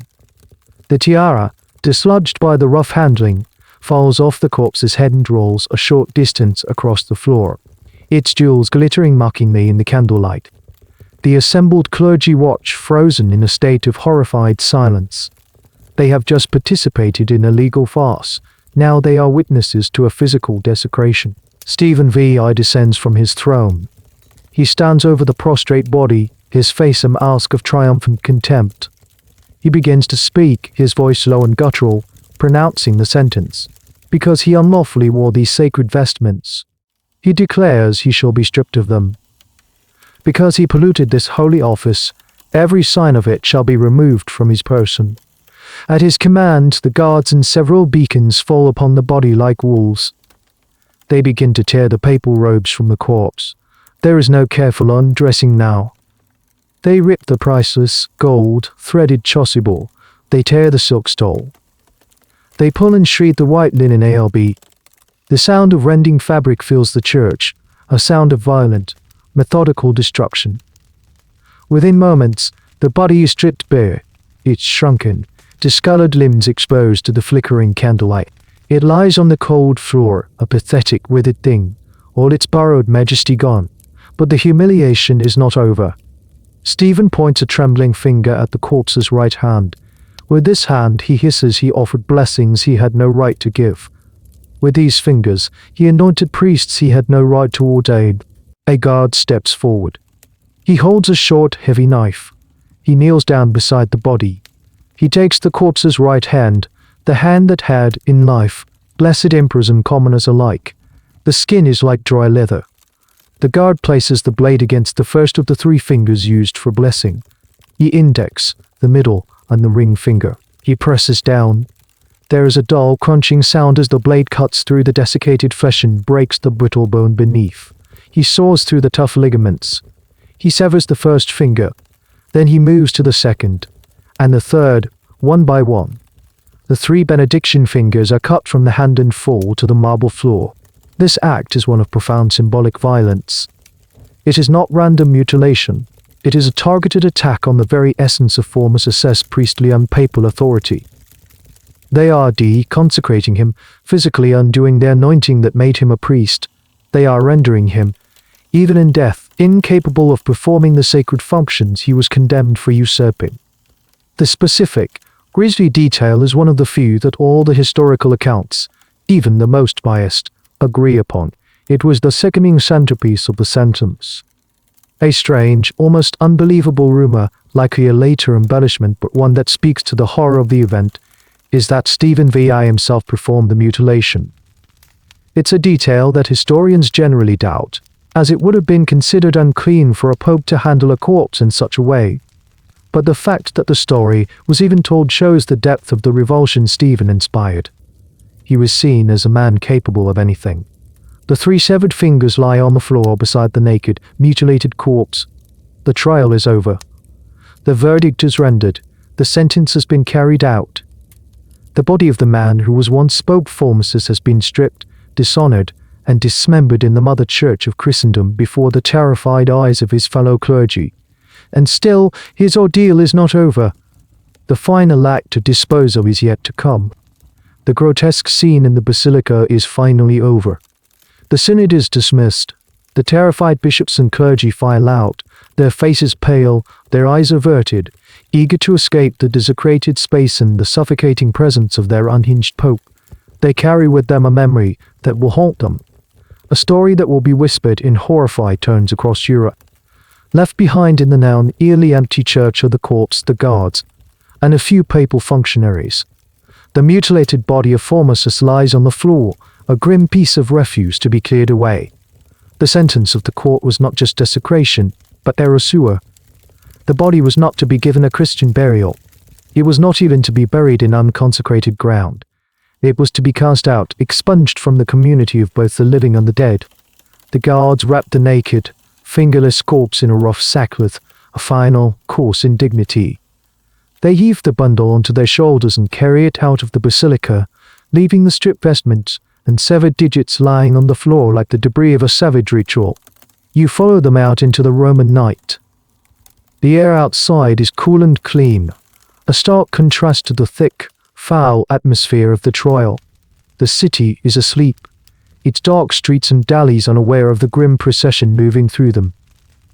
The guards march with a grim efficiency. They are not carrying a person anymore, they are transporting waste. Their destination is the river. The Tiber, that ancient, muddy artery that flows through the heart of Rome. For centuries, the Tiber has been the city's lifeblood, but also its sewer, its dumping ground. It has carried away the city's filth, the carcasses of animals, the bodies of criminals and plague victims. To be thrown into the Tiber was the ultimate act of disposal, a way of ensuring something was truly gone, washed away into oblivion.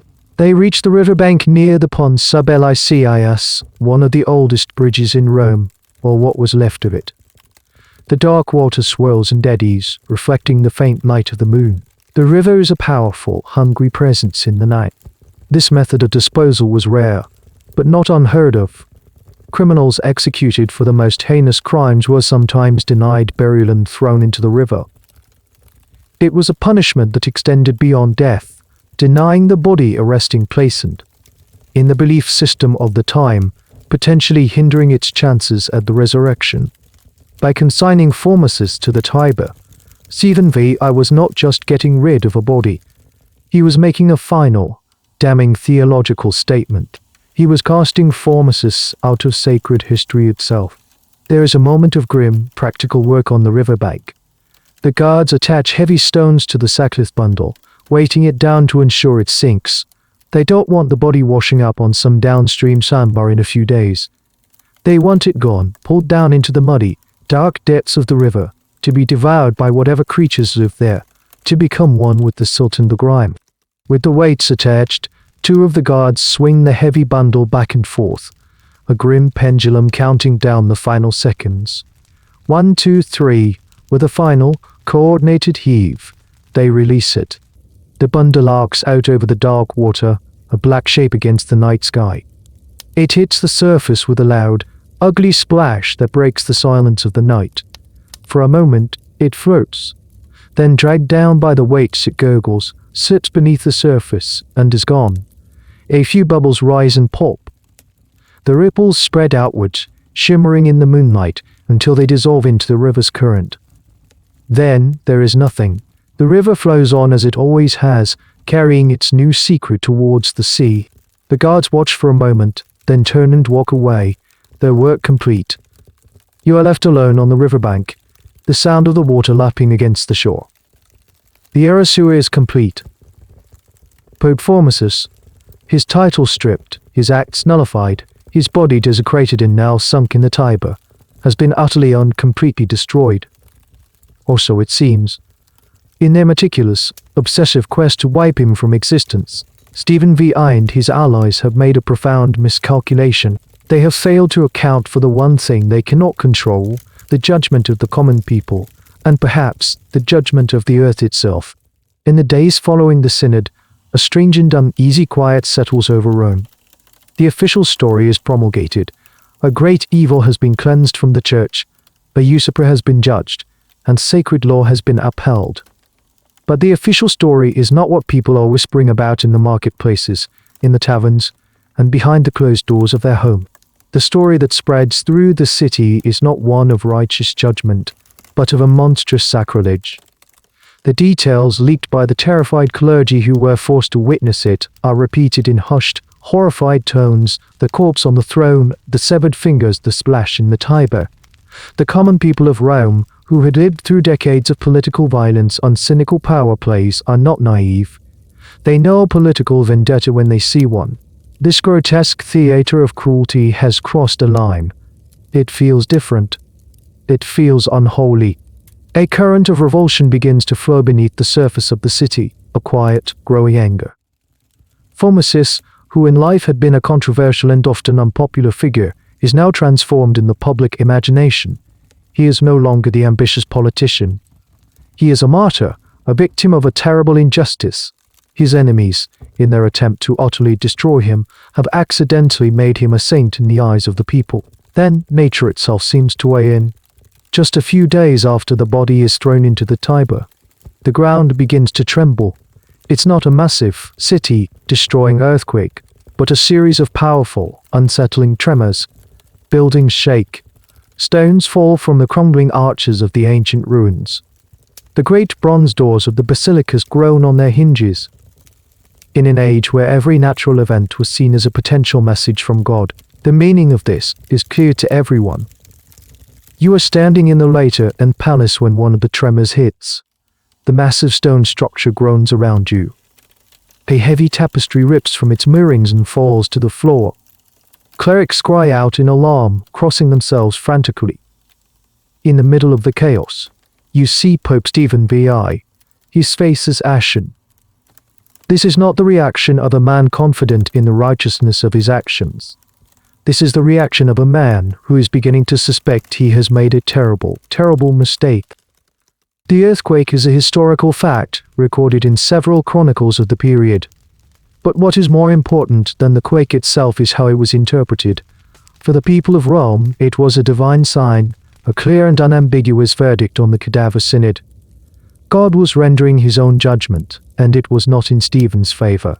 This interpretation is solidified when a section of the roof of the Lateran Basilica, the very church where the synod was held, collapses.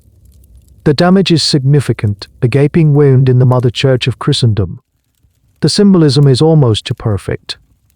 The building where the sacrilege was committed has been physically struck, as if by an invisible hand.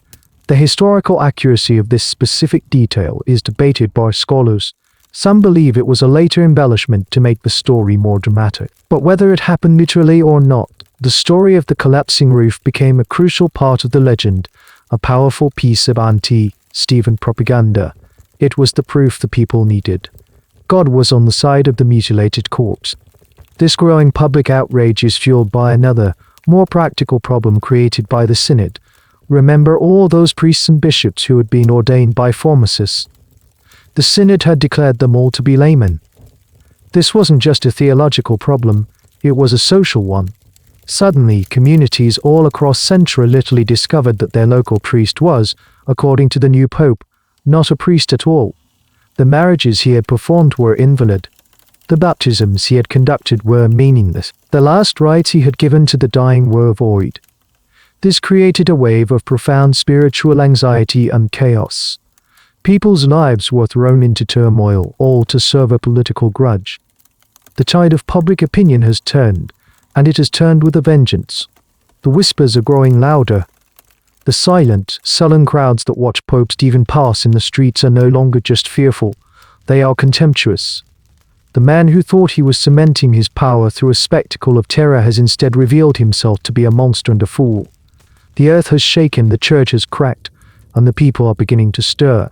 The vengeance he so cruelly enacted is about to come back upon him. The city is a powder keg, and the fuse has been lit.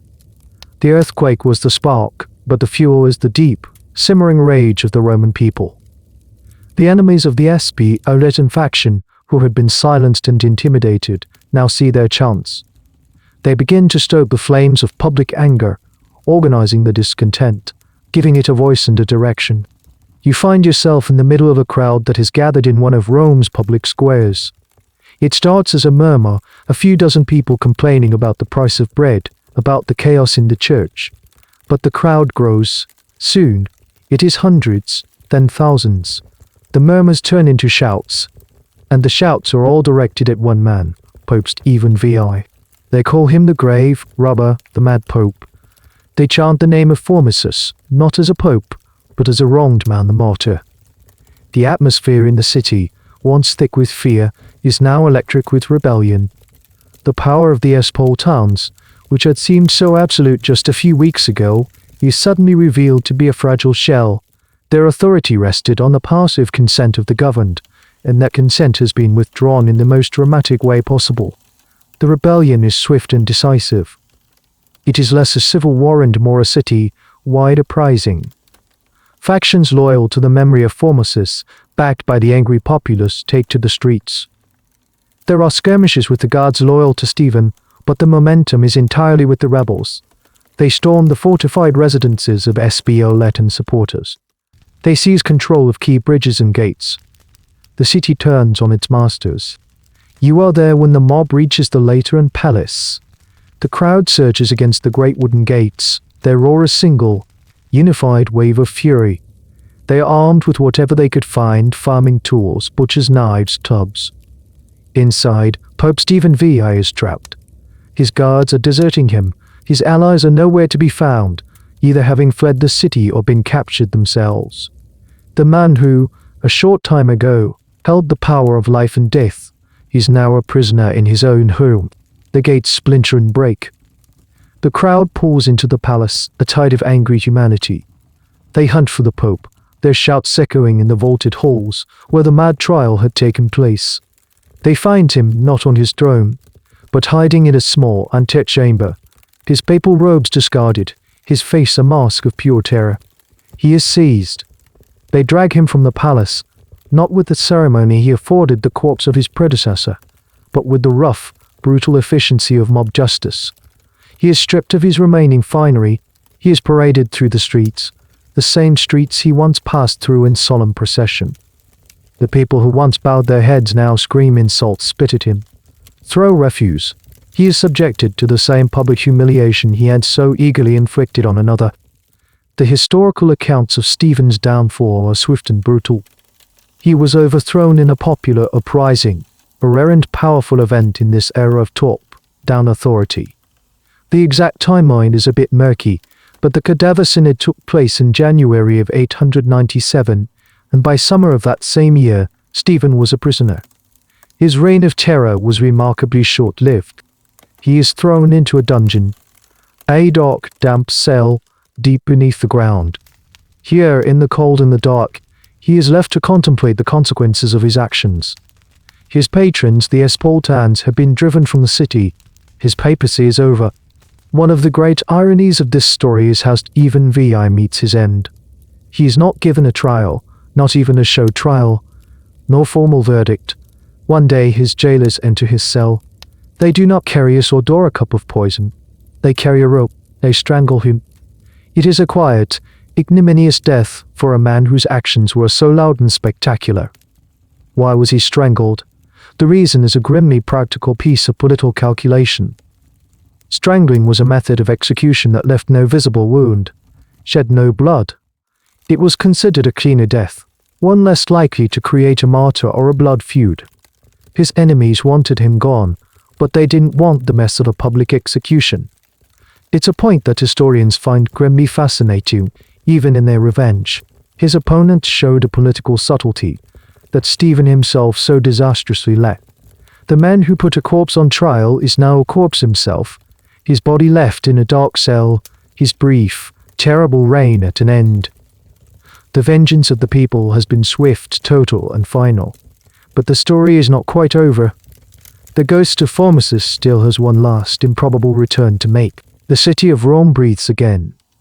The death of Stephen VI and the ousting of the Espoltans lifts the pall of fear that has hung over the city for months.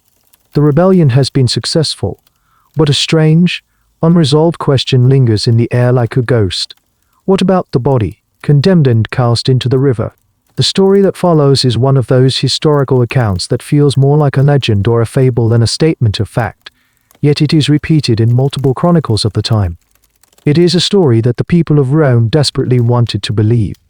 Weeks, perhaps even a month or two, after the body was thrown into the Tiber, a fisherman is casting his nets in the river, miles downstream from the city, near the port of Ostia. You are there with him in his small, rocking boat. The sun is warm. The water is muddy brown. The daily, patient work of survival is underway. He pulls at his nets, feeling a heavy, unusual weight. He assumes he has snagged a large log or some piece of river debris. He strains, pulling the heavy net towards the boat. As it breaks the surface, he sees what he has caught. It is not a log. It is a human body, tangled in the ropes of his net, bloated and discolored by its time in the water, but still recognizable as a human form. It is the corpse of Formosus. Against all odds, the body has resurfaced. Perhaps the weights the guards attached had worked loose. Perhaps the currents of the river, in their strange and unpredictable ways, had pushed it out from the muddy bottom and carried it downstream. Whatever the physical explanation, the symbolic meaning was instantly clear. The river, which was meant to be an instrument of Erosoa, had refused to keep the body. It had given him back. The fisherman, terrified and awestruck, carefully brings the body to shore. The news spreads like a wildfire. This is not just a recovered body. It is a holy relic. The people see it as the final, definitive miracle, the ultimate sign of God's favor. The man whom the church on earth had condemned, the church in heaven had clearly vindicated. A great procession is formed. Not a grim, forced march like the ones you have seen before, but a genuinely joyous, reverent parade. Clergy and common folk go down to the riverbank. They gently lift the waterlogged remains. Handling them with the current are reserved for the bones of a saint.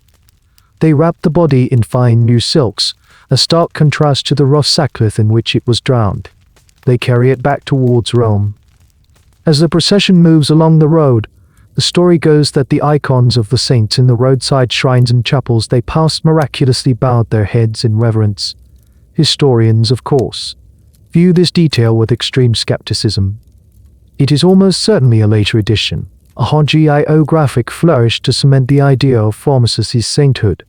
But the fact that this story was told and believed is what truly matters. It shows the complete reversal of his public image. The villain has become the hero. The sinner has become the saint. The procession enters the city of Rome, not in secret, in the dead of night, but in broad daylight to the cheers of the populace. The body is carried in triumph through the very streets where it had been dragged in shame. It is taken back to the one place it was supposed to never enter again, Street, Peter's Basilica. There, in the Mother Church, a solemn and respectful funeral is held. A real funeral, this time. The prayers that were denied him are now offered. The honor that was stripped from him is now restored. The mutilated, damaged body is once again dressed in pontifical vestments. And then it is placed back in the very sarcophagus from which it had been torn. The heavy stone lid is put back in place and sealed for a second and, hopefully, final time. The corpse has come home. After being exhumed, dressed, tried, condemned, stripped, mutilated, thrown in a river, and lost for weeks, it now rests again in its rightful place. It is a conclusion so improbable, so dramatically perfect, that if it were fiction, you would dismiss it as being too unbelievable. But history, sometimes, is stranger than any story we could invent. The body is back in its tomb, but the chaos unleashed by the Cadaver Synod is not so easily put to rest, but the trial of the trial is about to begin. The body of Formosus may be back in its tomb, but his ghost still haunts the halls of the later Anne. The Church is in a state of profound crisis. The question is no longer about the guilt or innocence of one man, but about the very stability and authority of the papacy itself. The whiplash is giving everyone a theological concussion. One pope says one thing, the next pope says the exact opposite. Who are you supposed to believe? The popes who immediately followed the murdered Stephen V are a series of short-lived figures who try to navigate this chaos. First comes Romanus, who reigns for a few months and, importantly, declares the Cadaver Synod and all of Stephen's acts to be null and void. Then comes Theodore II. His time as pope is even shorter, lasting a mere 20 days, but in those 20 days, he accomplishes two crucial things. He formally presides over the triumphant reburial of Formosus, and he convenes a synod of his own. You find yourself back in a council hall in the later Anne, but the atmosphere is completely different from the last time. There is no terror, no corpse on a throne. Instead, there is a palpable sense of exhaustion and a desperate desire to put things right, to stitch the fabric of the church back together. Theodore II, a man now seen as a hero of the Formosan party, stands before the assembled clergy. Many of these are the same men who were forced to condemn Formosus just a year earlier. You see the shame and anxiety on their faces. They are political survivors, men who have weathered a hurricane, and now they are being asked the very votes they were compelled to cast. Theodore's synod officially and legally nullifies the Cadaver Synod. It is declared to have been a sacrilegious farce, a product of political vengeance, and an event without any legal or spiritual validity. This is, in effect, the trial of the trial. The verdict of Stephen v. I's court is itself put on trial and found guilty. The most important decision made at this council is the rehabilitation of all the clergy who had been ordained by Formosus. The synod declares their holy orders to be valid, retroactively restoring them to their positions. This is a crucial act of damage control, calming the spiritual panic that had spread through Italy. Your marriage is a priest again. Your marriage is valid again. Order is restored. Theodore II is, in essence, hitting a giant reset button trying to erase the Erosua. But then Theodore II dies, and the chaos returns. The anti-Formosan faction, the party of the Espartans and the old Roman aristocracy, has not simply vanished. They are waiting in the wings. They managed to get their own man elected as Pope, Sergius III. However, his initial attempt to seize power fails, and another man, John IX, is elected instead. John IX is another pro-Formosus Pope. He picks up where Theodore II left off, but he goes even further. He holds not one, but two major synods to deal with the fallout. He not only confirms that the Cadaver Synod was illegal, but he also orders that all the records of it be burned. He wants to wipe it from the historical record, to pretend it never even happened. This act of burning the records is a fascinating, if ultimately futile, gesture. Why did he do it? Historians debate this. Was it an act of shame, an attempt to hide this embarrassing chapter from future generations?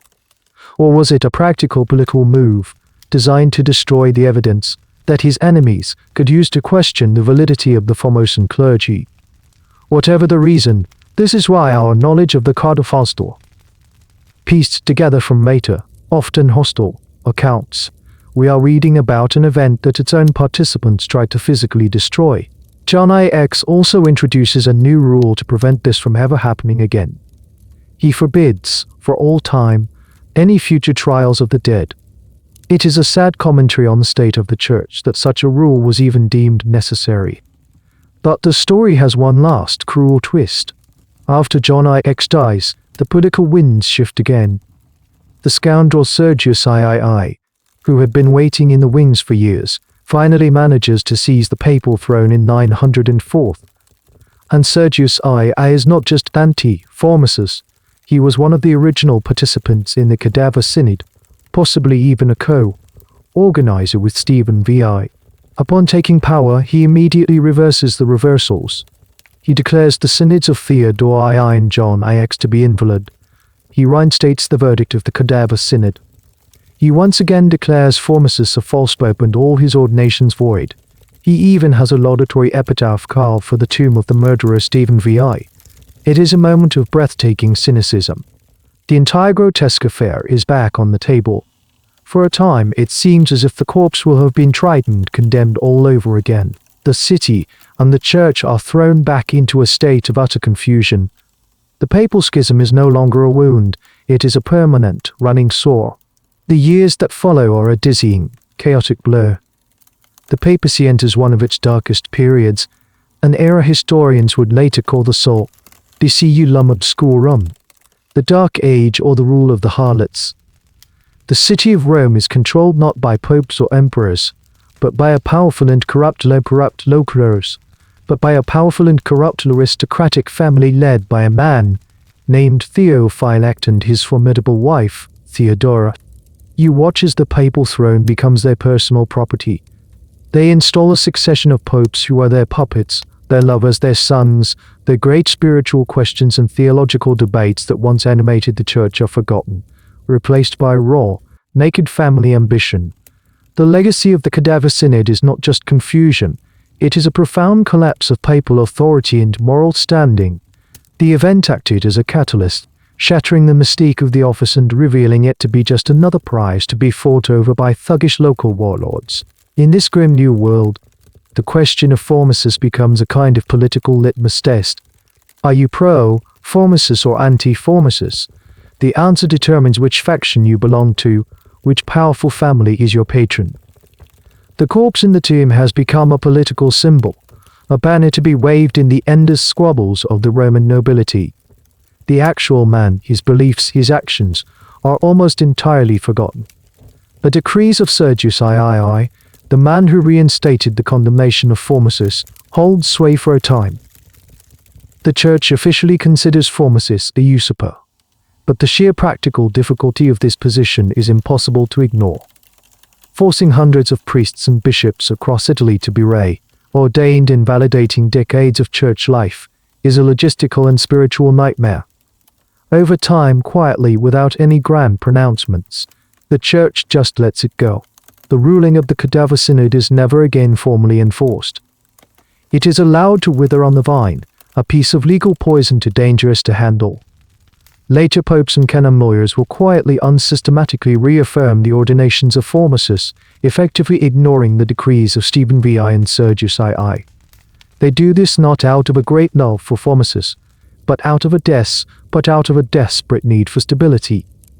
The Church cannot function if its own history is a constantly shifting battleground. You find yourself, decades later, in the vast papal library.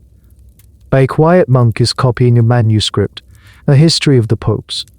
When he comes to the section on formasis and Stephen VI, you see him pause. He looks around as if to make sure no one is watching. Then with a sigh he writes the story down, including the grotesque details of the trial. The attempt by John all the records has failed. The story is too shocking, too strange, to be completely suppressed. It survives in the chronicles of disapproving observers, like the Italian historian U.T.P. Ond of Cremona, whose scathing accounts provide us with many of the lurid details we know today. The official position of the Catholic Church today is that the Cadaver Synod was a disgraceful and illegal act.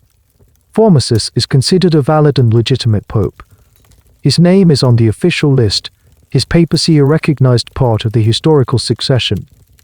The Synod is remembered not as a legal proceeding, but as a moment of profound institutional madness, a cautionary tale of what happens when political hatred is allowed to masquerade as religious righteousness.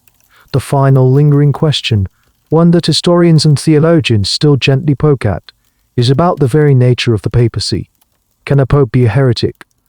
Can a pope commit an act so vile that it invalidates his own authority? The Cadaver Synod is exhibit A in this centuries-long debate. It stands as a stark, uncomfortable reminder that the institution is run by flawed, fallible, and sometimes terrifyingly human beings. And so, the ghost of formasis is finally laid to rest. His body is in its tomb. His name is cleared, his legacy, once the subject of a violent, city-shattering war, is now a curious footnote in the long, strange history of Rome. He has become what you are listening to right now, a story. A dark, absurd, and unforgettable story, a whisper from a time when the hatred of one man for another was so powerful, it reached beyond the veil of death itself, and put a corpse on trial. And so our story of this strange and troubled time comes to a gentle, quiet close. The echoes of the shouting in the basilica have long since faded, replaced now by the deep and welcoming silence of the night. The city of Rome, with all its fury and its passion, has drifted back into the soft mists of history, becoming a dreamscape, a place for your mind to wander, if it wishes. There is nothing left to understand, nothing more to follow. You can feel the story beginning to dissolve, its sharp edges softening, the faces of the popes and the deacons blurring into peaceful, indistinct shapes. All that remains is a feeling of distance, of time stretching out like a calm, still see between your comfortable bed and that chaotic, long-ago world.